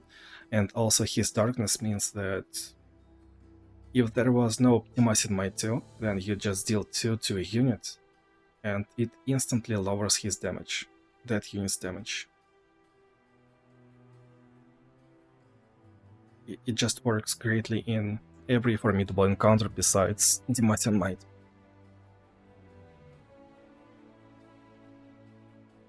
I mean, it's good because every unit heals up. Thresh is good because, well, a lot of units has a lot of health, like Prankster got +1/+3 Relic and stuff. Thresh has more health than attack, and you can somehow get regeneration. You can also somehow get lifesteal from Dragonlings because this is Thresh against Lee Sin. That's how it works. Janna is pretty good too. If you were following my content, then you know that I use Janna in a very specific way. This one. 2-4, 2-7, 2-9, really? Something's wrong. 2-10. And also this. Like, usually when I summon Janna, she is like 12 health, I think.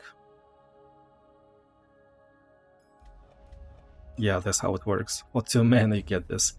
You play Ballistic Bolt round 1, then you trigger Plunder round 2, and he instantly plays Janna. And this is how I play Janna.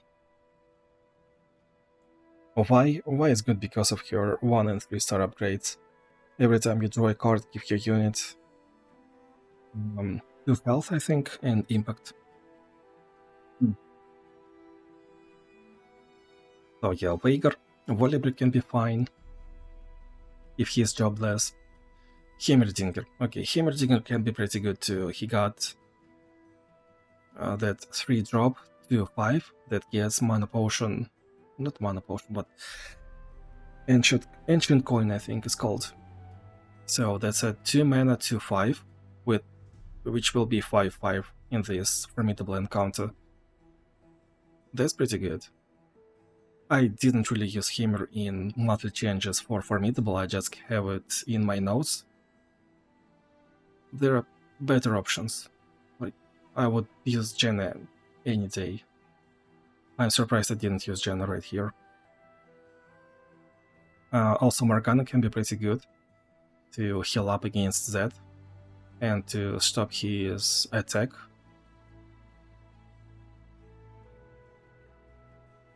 Well, usually you just wanna use something like generic and invest into your champion. You wanna use Varmok's armor for regeneration, Armadillo's shell for +0/+1, and Tough +0/+3 sharp side, since it gives a lot of stats. You do not really want to get baited to get Colossal Hammer for +3/+1, as if this is just +1/+1 at best.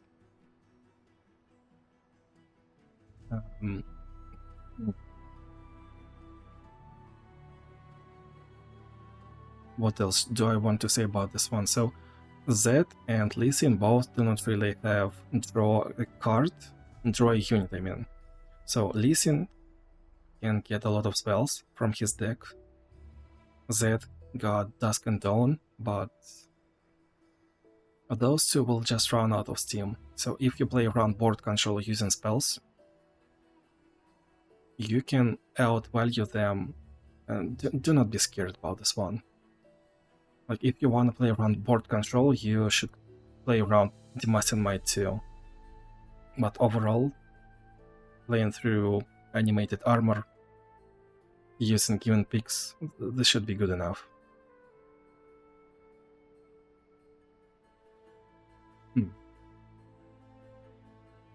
I guess I wouldn't mind playing Misfortune Twisted Fate Veigar here.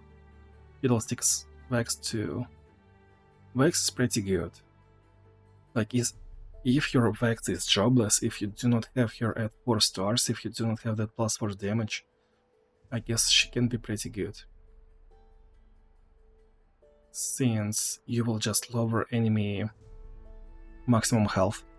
But there are 2 different fights where Vex is shining, so please take notes about those 2.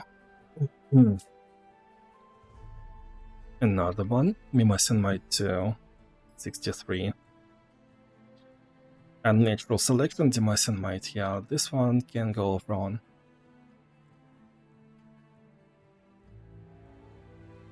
Evolution. So, evolution can actually work. First thing to notice is, do not play around Unnatural Selection unless you really want to invest something into this.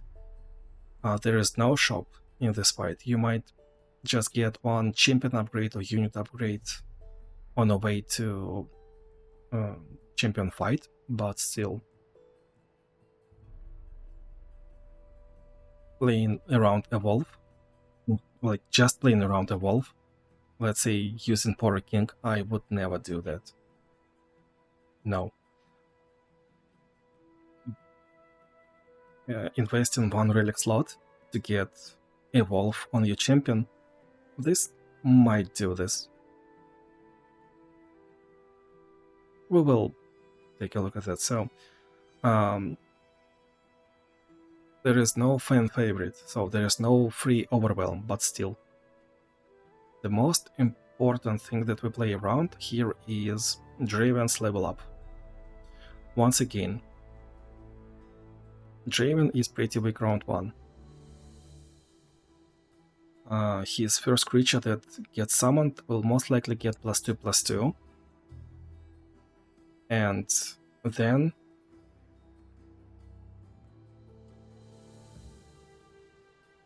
round end, summon Draven.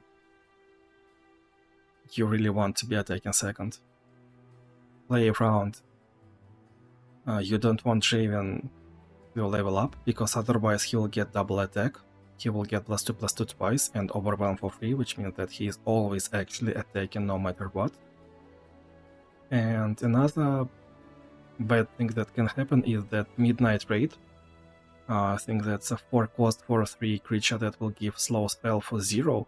Target unit of that player will start a free attack. You can actually play around this one. AI really loves playing things in response, so if you can play something on stack, like it should be slow spell, fast spell, or maybe skill. If enemy Draven has Draven's X and this Midnight Raid, then there is a high chance that he will use 0x, 0 cost X, draw 1, and discard that Midnight Raid. That's like one of the play rounds. Speaking about characters to pick, so this is last 10 challenges. This is already pretty rough. I just want to point out that you just might lose because you got attack token when you don't really want it. When I had smaller collection and I had certain plan against Katarina, I just really needed to attack first, and I like low rolled at least 4 times in a row. I still remember that. And I was guaranteed to win and control boards and have enough tempo if I was to do things first, but it just didn't happen and I lost. Yeah, that can happen if your collection is smaller. It's just lose 50-50 4 times in a row. Or maybe you do not draw your champion that you need from your library. That can happen too.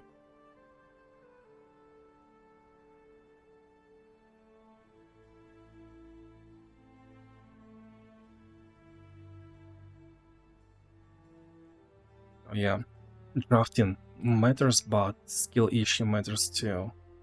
There is just no win from the draft in this one. I would say that we can play around Evolve if we wanna use Voidborn Carapace. This can work, and back in my days I might want to use Kindred or Thresh against this one at 3 stars.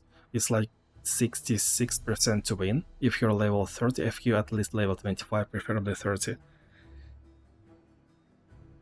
But that's not good enough. Morgana is probably pretty good here if you wanna control board. So Morgana has lifesteal, Morgana's 1-drop has Tough, Morgana's Elephant has Overwhelm and Fated, I believe, which means that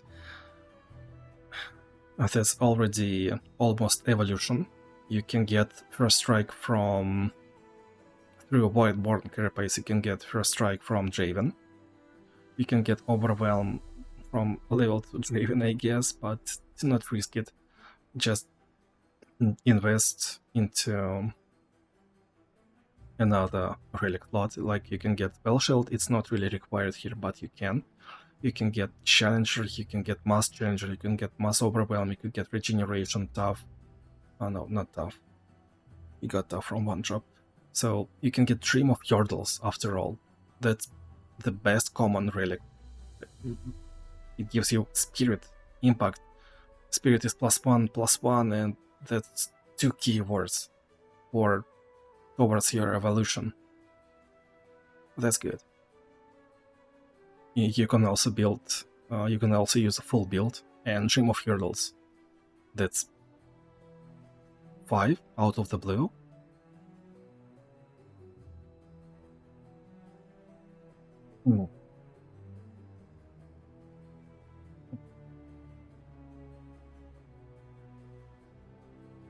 Yeah, I guess I can see my Thresh build in full build, Voidborn Carapace, and Dream of Yordles. I guess. Kindred can do this one too, but that's spicy. Guardian Angel and double Stalker's Blade, or Stalker's Blade and Guardian Orb. That's pretty boring, but that can work. There is a better way. You can also use Echo. So there is always enemy on board, because Draven is round end summon Draven. You really want Stalker's Blade, at least one on Echo. So you can get free prediction. I mean, that's 1 mana, but still, that's a prediction. And Echo is... he just works with that Dream of Yordles. Every time you predict, you will get another keyword to that unit in a prediction. And +2/+2, and stats are really valuable in this one. So Echo is somewhat decent pick, at least 7 out of 10, I would say.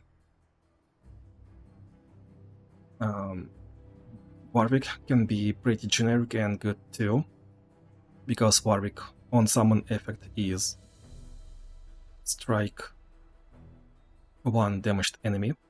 If you give him another Stalker's Blade, there's like 1 rare relic and you will strike 2, which can already help you to stabilize round 2. Warwick has a lot of sacrificial blockers that will stall if enemy has no overwhelm. That's really valuable. Warwick has 2-drop that gets Shadow Totem, which is once again really good against such early aggression in the face of Zed, in the face of Draven, in the face of Darius, but Darius gets overwhelmed pretty often for some reason.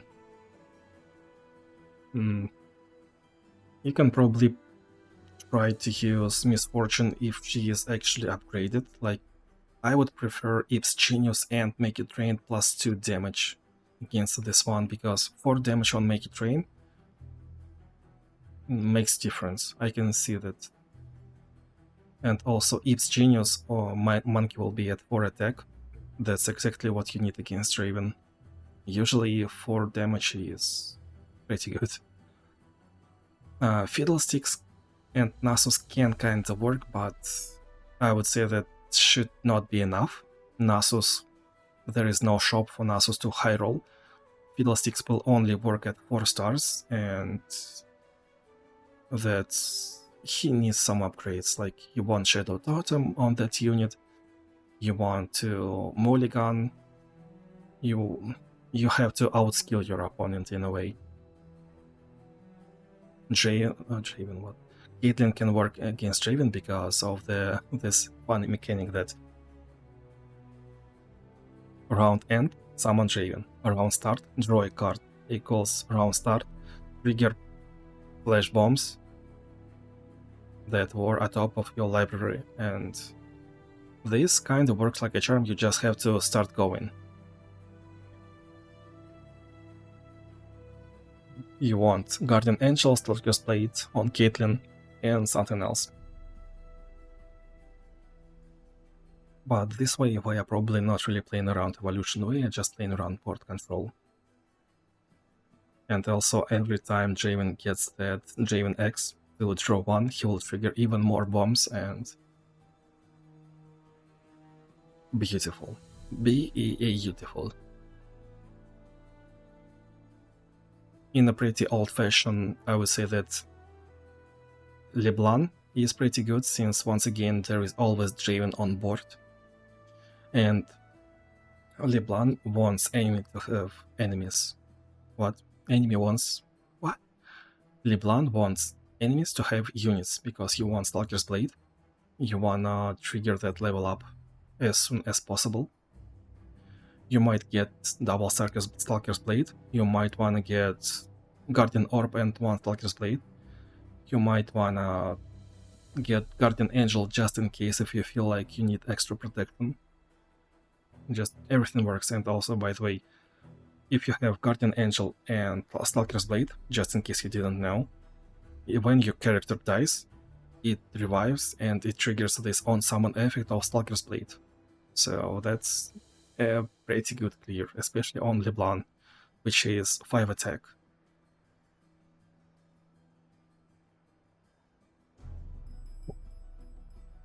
Finish 69. Nice. This is actually the hardest, one of the hardest in this month. Demacian might do after rematch, we should say enemy Striders at least something good. So Demacian might 2 for Jinx, for Kai'Sa. That's one of the best upgrades for these two decks. After image is just pretty annoying. Vicious enemy, well, it happens to be this way. Demon Striders, I used Nasus, really? Oh my, I didn't even bother to use Kai'Sa, I just used Nasus. Interesting. So,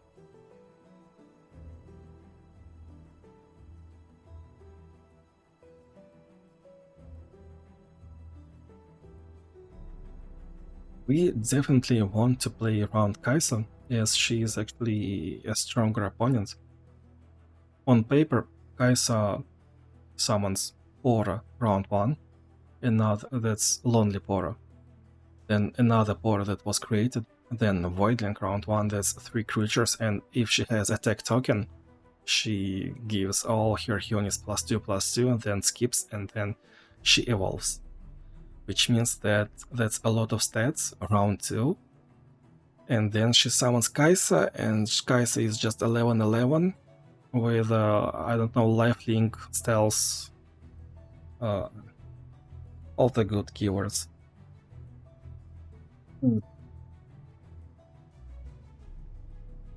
The best way to benefit at least somehow is, of course, to use Shuriman character. Like, probably the best in slots would be Kai'Sa on your own. Just trade wisely. Do not lose enemies to Jinx attack. You can, if Jinx has attack token round 1, you can just skip. She will attack. Rocket will shoot, and she will miss all the pings at your units, and only then you try to develop. That works this way. And also, by the way, if you have full build from playing Aurelion Sol, that's good too. If you have full build and you have discount for Shurima for 1 mana, it means that round 1 it's 2 mana crystals, then 3 mana crystals. If you have attack token round 1, then on your second attack on round 3 you will summon Kai'Sa on your own. So you have full build, Luden's Tempest, and you will pretty much clear enemy board. That's the dream case, dream scenario. If you do not, well, then we have to resist and outskill our opponent. A Dream of Hurdles once again, Spirit Impact for easier evolve as a common relic slot. Nasus should be playable, should be viable, but he's just a little bit worse, you know. The main thing about these two Rima characters is that this is 2-fight adventure, and you can high roll in a shop. Kai'Sa high rolls higher than Nasus. And that's about it.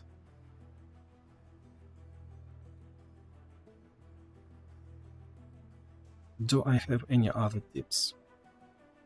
For Kai'Sa, we are trying to look for guaranteed upgrades such as keywords, because it will make our units stronger instantly. Yes, that is true. If you are not looking for something from Shurima, then you might want to use a Volibear. Well, this is one of the hardest challenges in this month, and that's also almost the last one, if you're doing 1 to 70.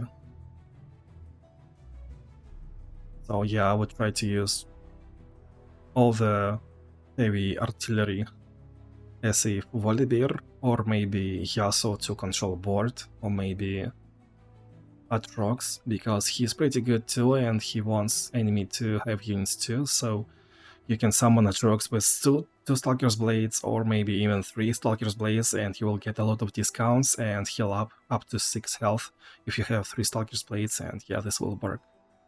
Or maybe if you have Frozen Tomb. By the way, I just got Frozen Tomb. I'm having fun with it. You do not really need Black Shield, you do not need Spell Shield in this one. So you can use Frozen Tomb, double Stalker's Blade Atrox. You get Tomb that will edge in a couple of rounds. You can be lucky to get discount on Atrox. You play Atrox round, I don't know, 3. Then another one hatches and board is cleared. It can work. And you just play around the fact that Dune Striders is discount for your Supra champion. This can happen too. Guardian Angel would be pretty good too. Do we want to use Jinx here? Yeah, sure, why not? The only thing that Jinx gets countered by is Undying Rage, and there is no Undying Rage. It will be later. Alright, next one. Mortal Marks. Yeah, we are 2 hours in, so I hope my microphone is working. I hope I'm not muted.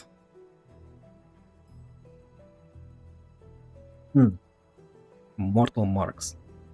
This month we got only 3 epic Mortal Marks, and at this point I do not even want to say that Yumi will be valuable. Last month I'm so sure that I said that Yumi is so valuable that please level it up. This time this is just epic Mortal Marks, and you do not even need Yumi to be existent in your collection. Like, if you have Ambess, if you have Leona, and if you have... Which is... what is the last one? Wait, Yumi is actually the last one. So, these 3 have Phalanx as their 4-star upgrade, which means that you can trade on your own terms and kill enemies one by one if you really want to. But the main principle of this epic special rule is to AoE enemy down and do not be AoE'd on your own.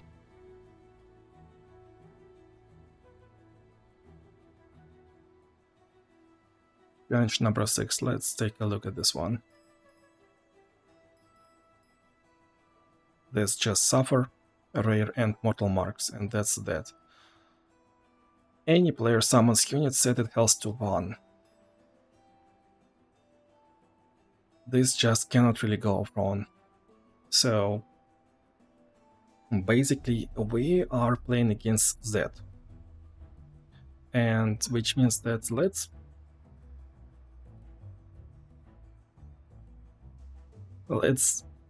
look at what Z can do.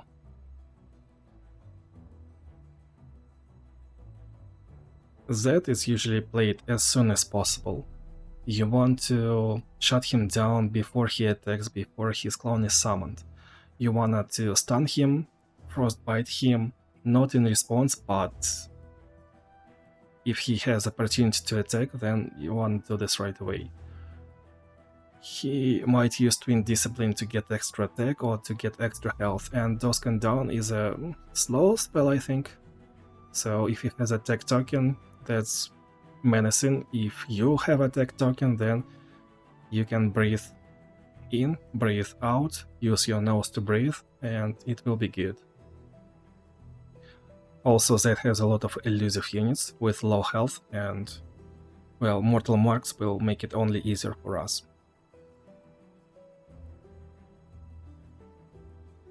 What's good against Mortal Marks? Twisted Fate, Misfortune, Make It Rain. I would say that Twisted Fate is probably best in slot, because Misfortune can be leveled, Misfortune can be upgraded, and Twisted Fate might not be leveled that much. You just mulligan for Make It Rain, and that's it.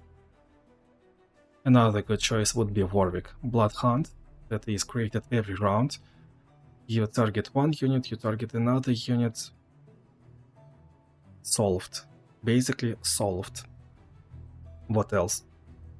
In that deck, the main thing that we counter is Zed himself. So if we use Vagar, we do not even need to use any creatures. We just use Darkness every round and we will outvalue him. He has close to no draw.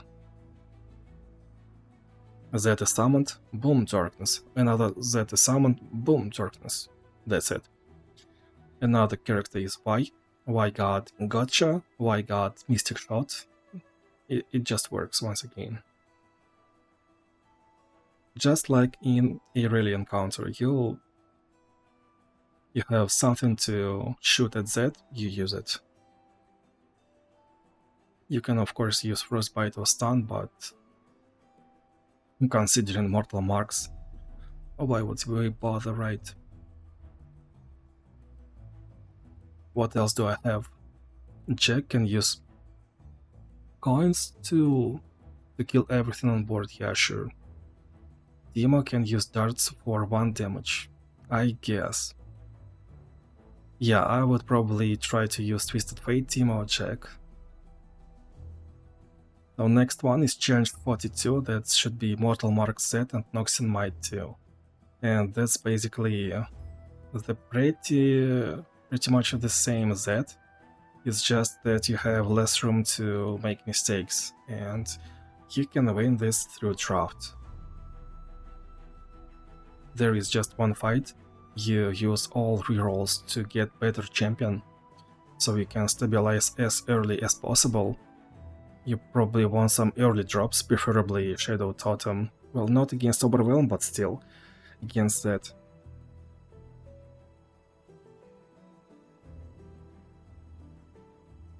Rerolls. Maybe Caitlyn if you really want to.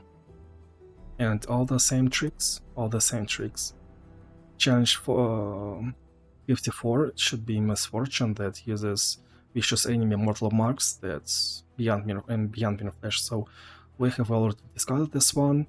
That's pretty much the same, we play through Mortal Marks and win. Yeah, next. Garde. 24, 39 and 64. Yes, 64 is the easiest one.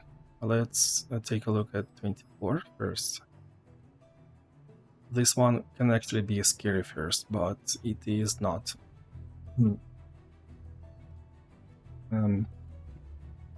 Garde. First, when there is no challenge, you think like, yo, I can use this spell to control enemy board, that's so cool. But then you understand that if enemy has like 4 mana round 1, he can actually use this to control you.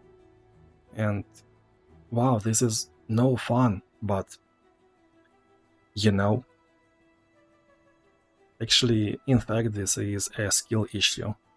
Once again, just because AI enjoys using things in response, if he has mana, then you sometimes have to just blindly skip your own turn to let your enemy do something and make a mistake.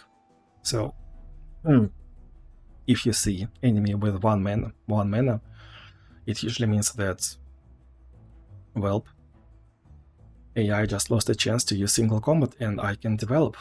And that's how it works.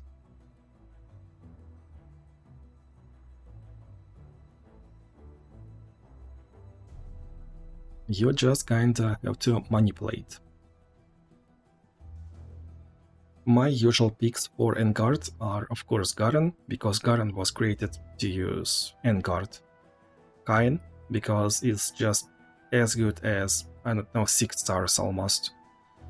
It's much better than extra star as 4 stars, and it's almost as good as 6 stars for Kain. If it only costed 1, if there was single combat with mana potion, it would have been actually a 6-star viable 6-star upgrade for Kain. Then I would say that Ek is pretty good with this single combat because Ekka's 2-star upgrade is all your created cards cost 1 less, which means that this one will cost 1 less. And you can at least create better. There is also an option to use Lee Sin for a couple of reasons. I'm talking about Vanguard right now. So Lee Sin's power is when you play 2 spells in a round, give your strongest unit +8/+8. So single combat is one of those spells. You can skip round 1, then round 2 you play unit, and even if enemy plays single combat at you, you play Wheel of Twin Discipline, and then single combat on your own, and that's it, you won a fight. That's how it works. Luxie can be pretty good, because I usually recommend Archangel stuff on Luxie, and she has barrier, which means that if enemy thinks that he can out-trade you, you just use barrier and he cannot. Of course, Atrox will be pretty good,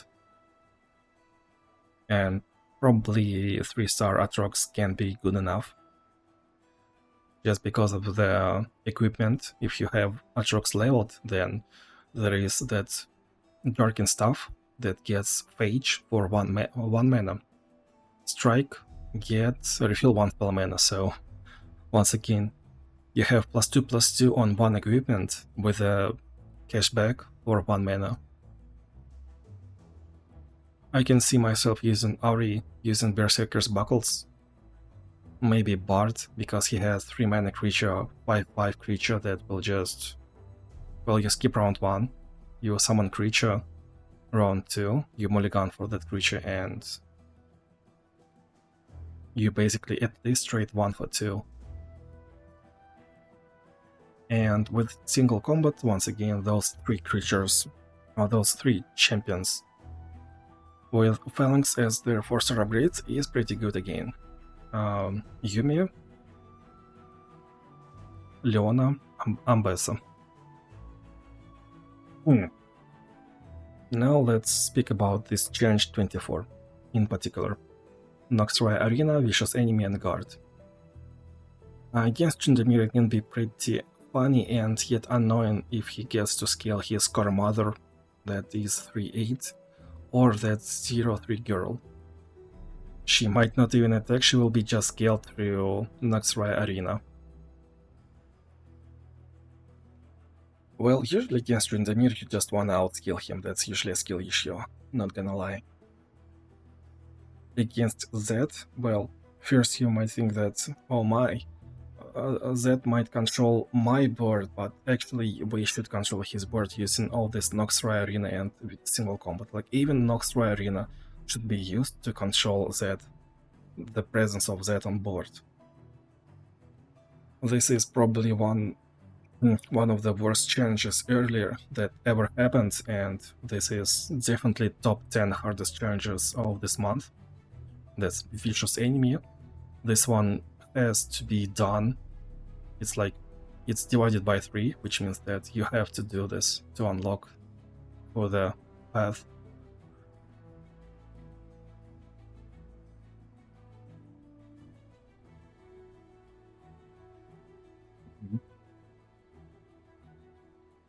Well, probably you just want to outvalue your enemy because this is early, and this just works.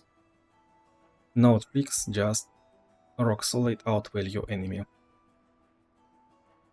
So I can see myself picking Lee Sin because Noxray Arena is actually countered by Lee Sin, as it is forced trade every round and nothing can be done about this one.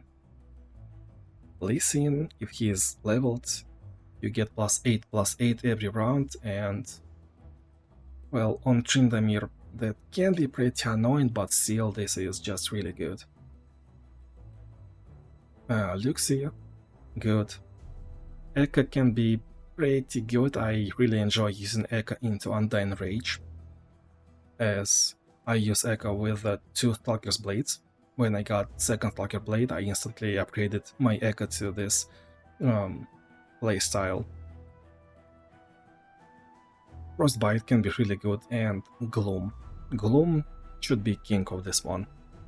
So yeah, if you have Vex, at least at 3 stars, he can do this one. And if you have some free resources to invest into Vex,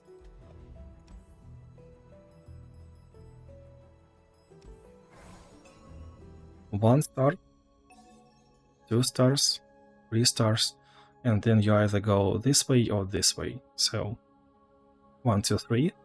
This is Explosive Finale, and you want this. Damage and spells you acquire in adventures have plus 4 damage. Whenever you see Ezreal as a support champion, his static shock is supposed to has this. If you're in shop and you see a spell for 1 mana or 2 mana, you will just almost guaranteed to win. 10 extra health, why not? This one is kinda okay, but 10 health probably can be better. This is unnecessary.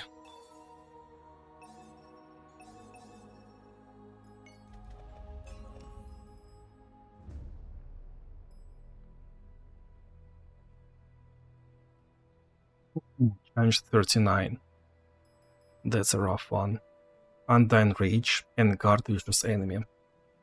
Lulu and Azir. Well, Undying Rage on Azir is really not much, but this combination on Lulu, like, Adoribus. Why is it even in the game? I really do not enjoy playing against Adoribus, and every such special rule that lets Lulu control board, it can be so painful.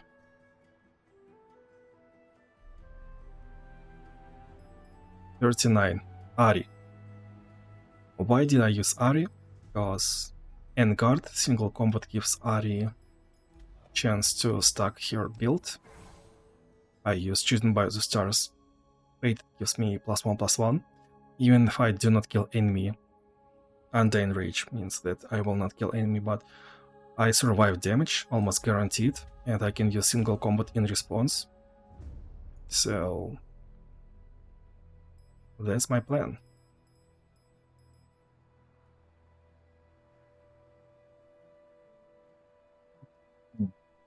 We see Lulu, we want to use Oath of the Guardians.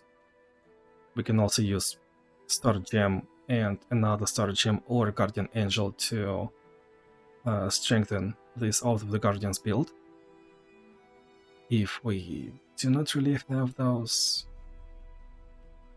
well, we can use Black Shield or just Spell Hell because it will block one of the single combat instances. I think I would say that if I wanted easy mode, I would most likely pick Swain.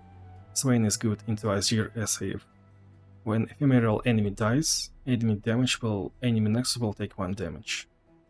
Against Lulu you just control board via spells and Swain's upgrade Pyromanic Wake. Like Lulu is on a timer, 6th round and she is done, 100%. You do not even care about Undying Rage. If we want to care about Undying Rage, then this is 2-fight adventure. Vex is once again best in slot, and that's another fight where Vex can shine. Previous one and this one.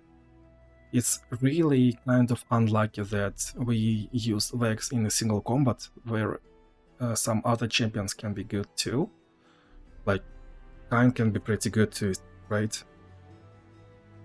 But I would say that Vex is just more of a stable pick. Like Kayn can be good in 94% of cases, and Vex I would say 96-97 is just win from the draft.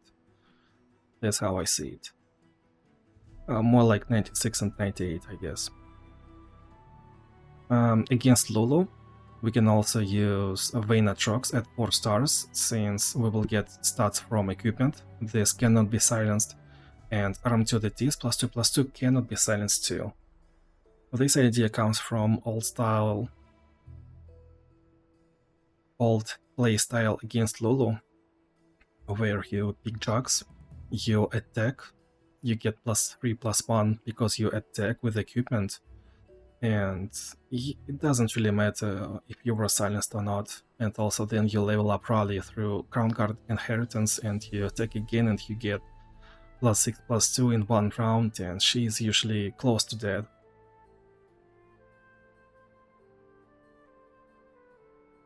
Also, if you're scared against Azir being Tempo Warrior, then yeah, Trox can heal up. What else? Well, against Lulu, I can see myself using Lilia. Lilia can use her own sleep to be protected from single combat, and she just plays through champions. You play Lilia with Ekin Spirit and Guardian Orb and Stalker's Blade. Do not use two of those. Do not use two Stalker's Blade or two Guardian Orbs. 1 and 1 is the best combination. It's not even close. And within 3 rounds, you most likely will stabilize. There is not enough time for Azir to run you down, and Lulu, well, if you have 35-40 Nexus health, that should be enough. Challenge 64. Engard, Powder Monkey, Jinx Lee Sin. Well, that's nothing much. Jinx is not scary at all.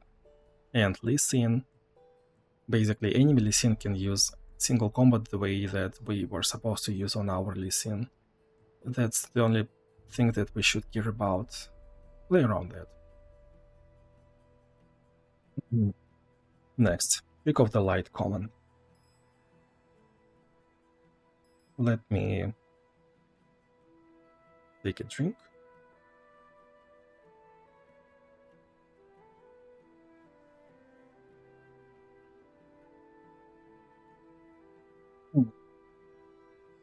So, Pick of the Light common means that both we and enemy will summon Mirror Mage. It is not guaranteed for enemy to benefit from this Mirror Mage, but we most likely have to, as this is one of the most 1 per hour special rules in the game. Huge list of champions that work with it. So we got Kyle, because of her great Blessing of Targon. We got Victor, because of a lot of created units and spells. Nami, the Rising Tide, or whatever she says, that spell creates another spell, and a lot of copies into a lot of copies, and everything is healed, everything is cleared, and infinite mana cashback. This just works. Warwick, Bloodhunt, this can work too. That's not that great, but this can work. Just generally speaking. Tryndamere, 5 mana spell. You skip round 1, you play that spell round 2, it gets copied, you might get 2 Tryndameres instantly, and what can go wrong? Or if you use Sacred Technique, that's +5/+5 every round. LeBlanc, that's once again, if you use Sacred Technique, that's +6/+4. If you have Overwhelm, then Mirror Mage becomes just a menace on her own. Ambessa, you can copy Mirror Mage, you can copy one of your, let's say, Marauders, because of the tailored in Overwhelms. Lee Sin is not that bad too. He generates that spell every round. Master Yi is pretty good too, because he generates the very same spell. Gamer, he is pretty good, he gets a lot of free units, but you will run out of space on board easily. Orokin can be pretty good. Luxie, Barrier, Set, Coins, Timo with Bucklers, you will just target your own Timo and you will go infinite once again, Giga Timo YouTube short. Veigar, darkness will be copied every time. Any Akin Spirit unit, like you play Diana, and then another spell that was created by Akin Spirit will be copied, so you will draw a lot. That works. Nami, Tryndamere, Caitlyn, Akin Spirit, a lot of board control. Hymno Follower you can play pretty much on anyone. Victor, Varus, Lux is usually the most generic users of Hymno Follower. Great Way Chase Gun on any Nika, this will be copied too, like in Challenge 43.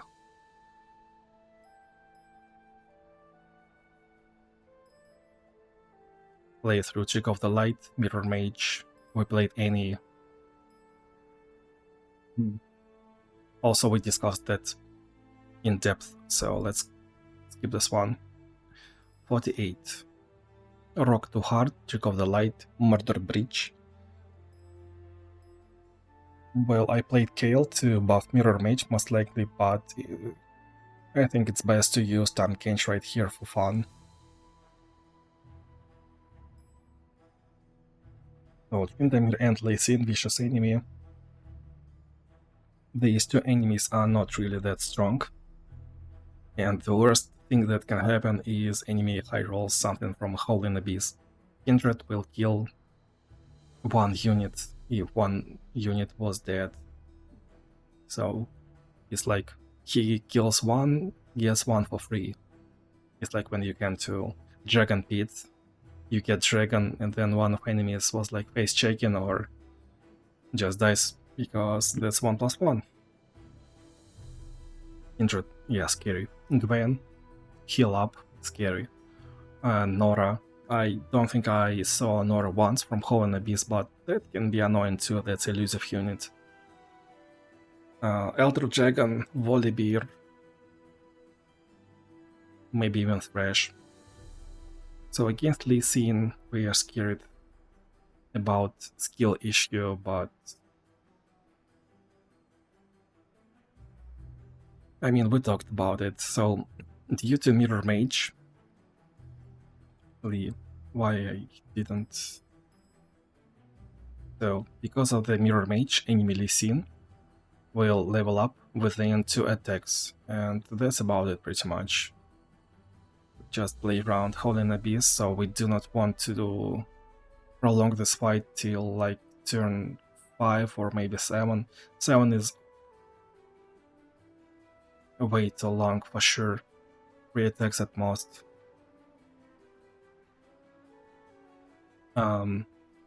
Considering Tryndamere's power and the fact that he uses Ice Shards and how Lee Sin gets barrier,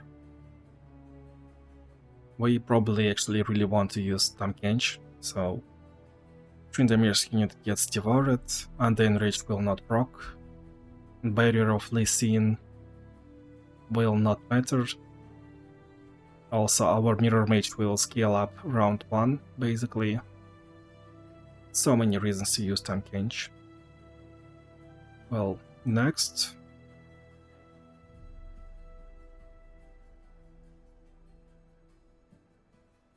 If you really wanna play around Howling Abyss being naughty, you can just use any or Nika and Dreadwitch Face Gun, that's probably on a long road. If you play this encounter 1000 times with every style, then any and Nika should be least losing archetypes. Just due to the nature of Mirror Mage. But that requires you to have perfect build and Akin Spirit. I would also point out that there is priority of having spell shields. So if you have epic spell shield, then you probably want to use it. In my cases, that's Kale, Tryndamere, Ornn, LeBlanc, and Abessa. And that's probably the case why I use Kale after like 3 hours of sleep. And of course, Kenshi is just pretty good too.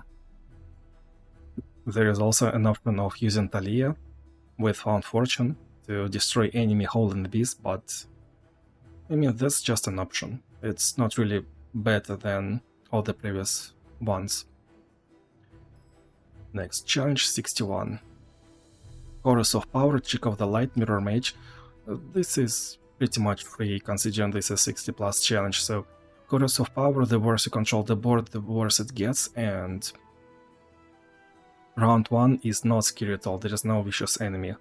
So worst case, you have round 1 attack token, enemy plays a lot of units, like Yasuo can play Navori Brigand, I think it's called, that will summon 2 brothers and another one of those, and he will have like 8 mana round 2.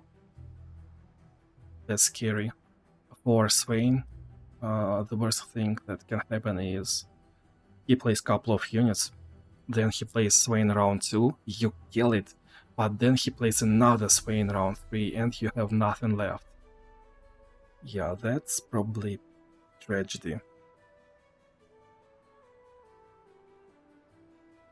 Just because of this Swain, I would say that we should target single target crowd control, most likely. Yeah, that's a pretty easy adventure for a 60 plus, and usually you would look at controlling board through AoE down, but just because of this Swain being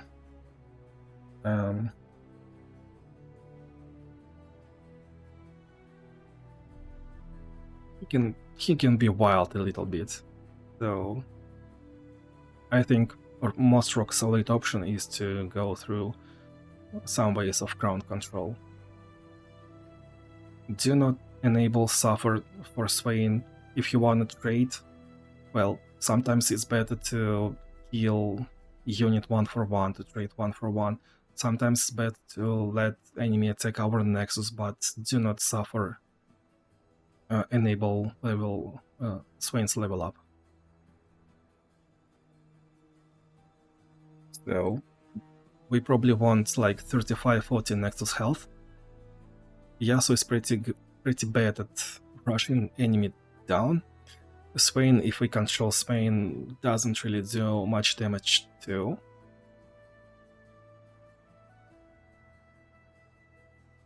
Probably I'd say that Yasuo is one of the best picks here, in a way that enemies play a lot of units. You have stun strongest enemy unit through Yasuo's power, and that will control Swain. And then once enough stuns were done, you just play Yasuo with Tempest Blade, and you almost clear all the board of enemy, and you instantly outvalued him. In a very similar fashion, you can use Veigar, because there are a lot of enemies on board every time.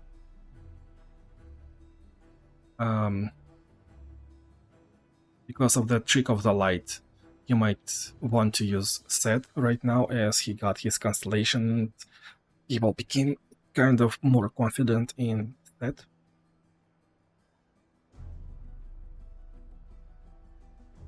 Well, not against Swain, but still pretty good picks should be LeBlanc, as she does not give extra maximum health to Mirror Mage.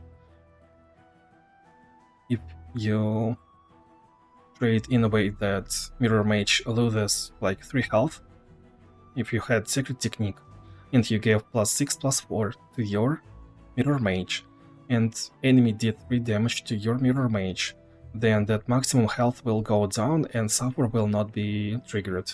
That's what I'm trying to say. As opposed to Chaos buff. Like, Chaos buff gives +6/+6, and of course this will outvalue Swain in any way, but Swain will be leveled up. That's the difference. Nami can heal up everything, so considering there is no vicious enemy, I would say that I'd be pretty confident picking Nami. All you need is like Grand General's Contraplan, Archangel stuff, and probably Guardian Angel. You don't really even need Epic, you just need this combination of Rare Relics, and yeah, that's level 3, but level 30. But that will do. I feel pretty confident about this one. Yeah, Atrox Vayne, 4-star Atrox Vayne, what they cannot do. Challenge 60. Undying Rage, worst workout with 10 vicious enemy. I'm really not a fan of worst workout, so I tried to avoid it by playing something easier, so I played Volibear. Worst workouts usually get countered by strikes on summon effects, so Volibear's pretty good, Stalker's Blade is pretty good.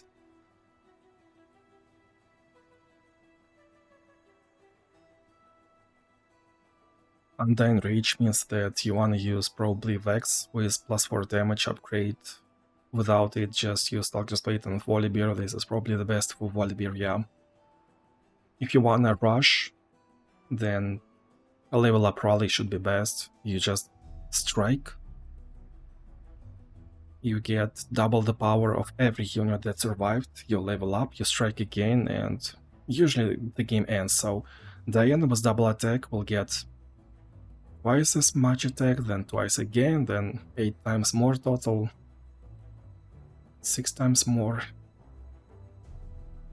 Jax can level up rally. Illaoi can pretty much win round 3, I think, on second attack. Usually you play around playing Illaoi at 4 mana and winning. Challenge 70, that should be Darius Scout. Yep, Vicious Enemy, Scout, Turret, Suffer, so... Vicious Enemy, luckily there is no mana flow, so you can possibly lose within 2 attacks. Like if enemy has attack token round 1,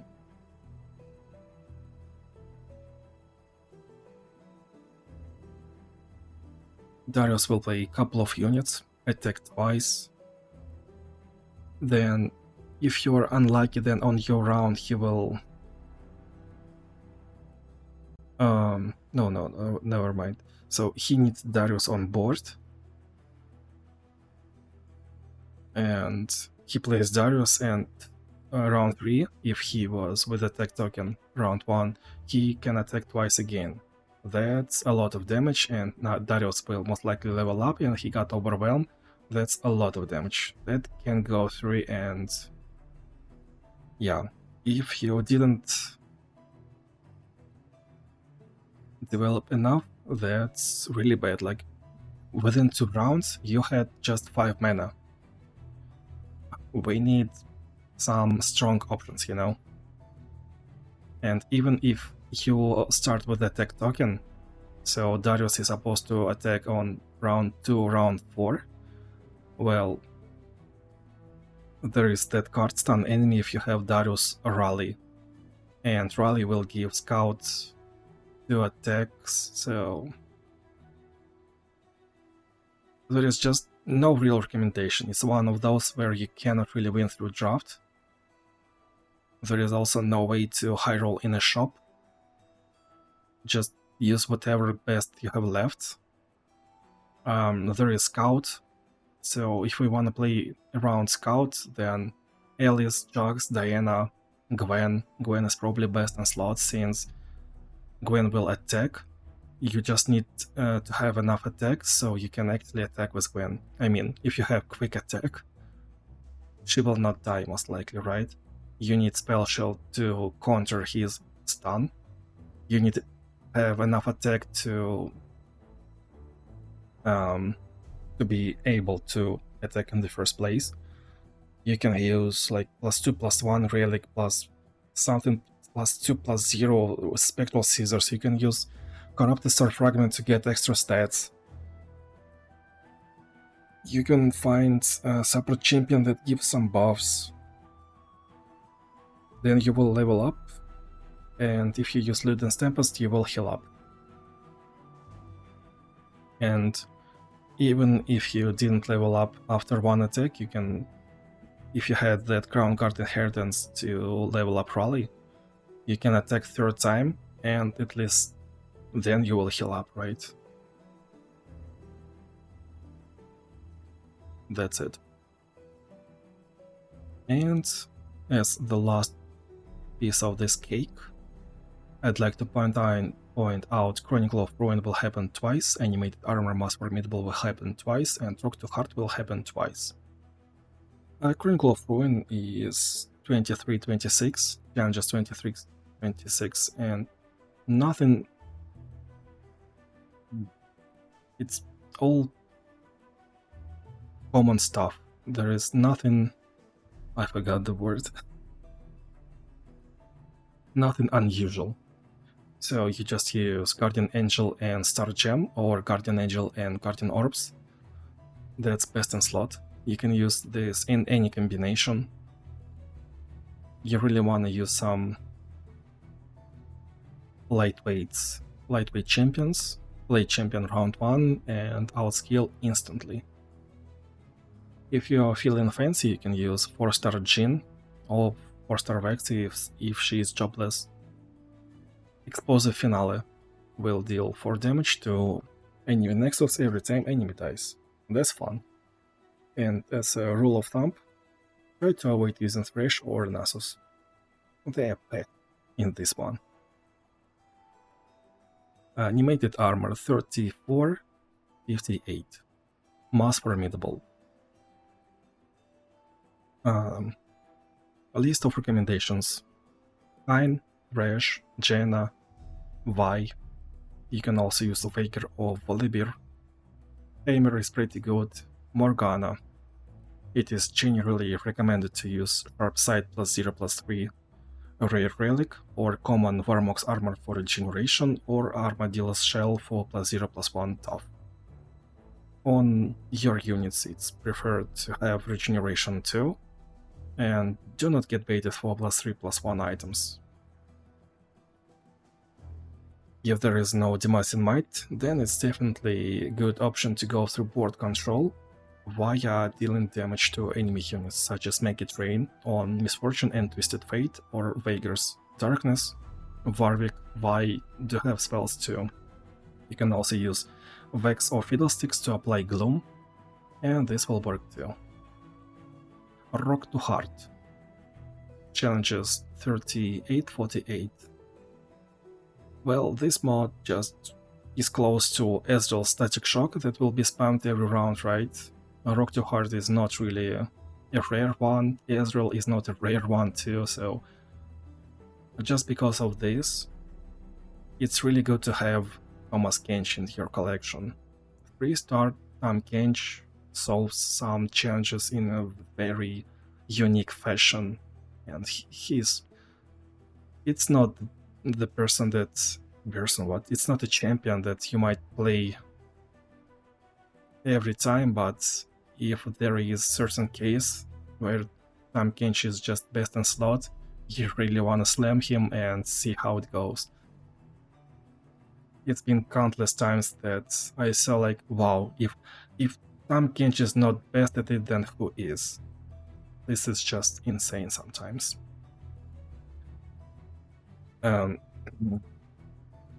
Also, in a pretty similar fashion, it's pretty good to consider this combination of relics that I'm showing. Berserker Buckle, 2 of those if you want to. This thing works. It works against Ezreal, it works against Rock to Heart, it works against Irelia, it works against Azir, it works against Suffer of Swain. It outscales, outvalues a lot of stuff. And in a pretty similar way, once again, you can value Kayn in your own collection. He just gets a lot of stuff done too. And Armed to the Teeth, Atrox, Vayne, with their tough units, they do a lot too. Well, I guess that's it.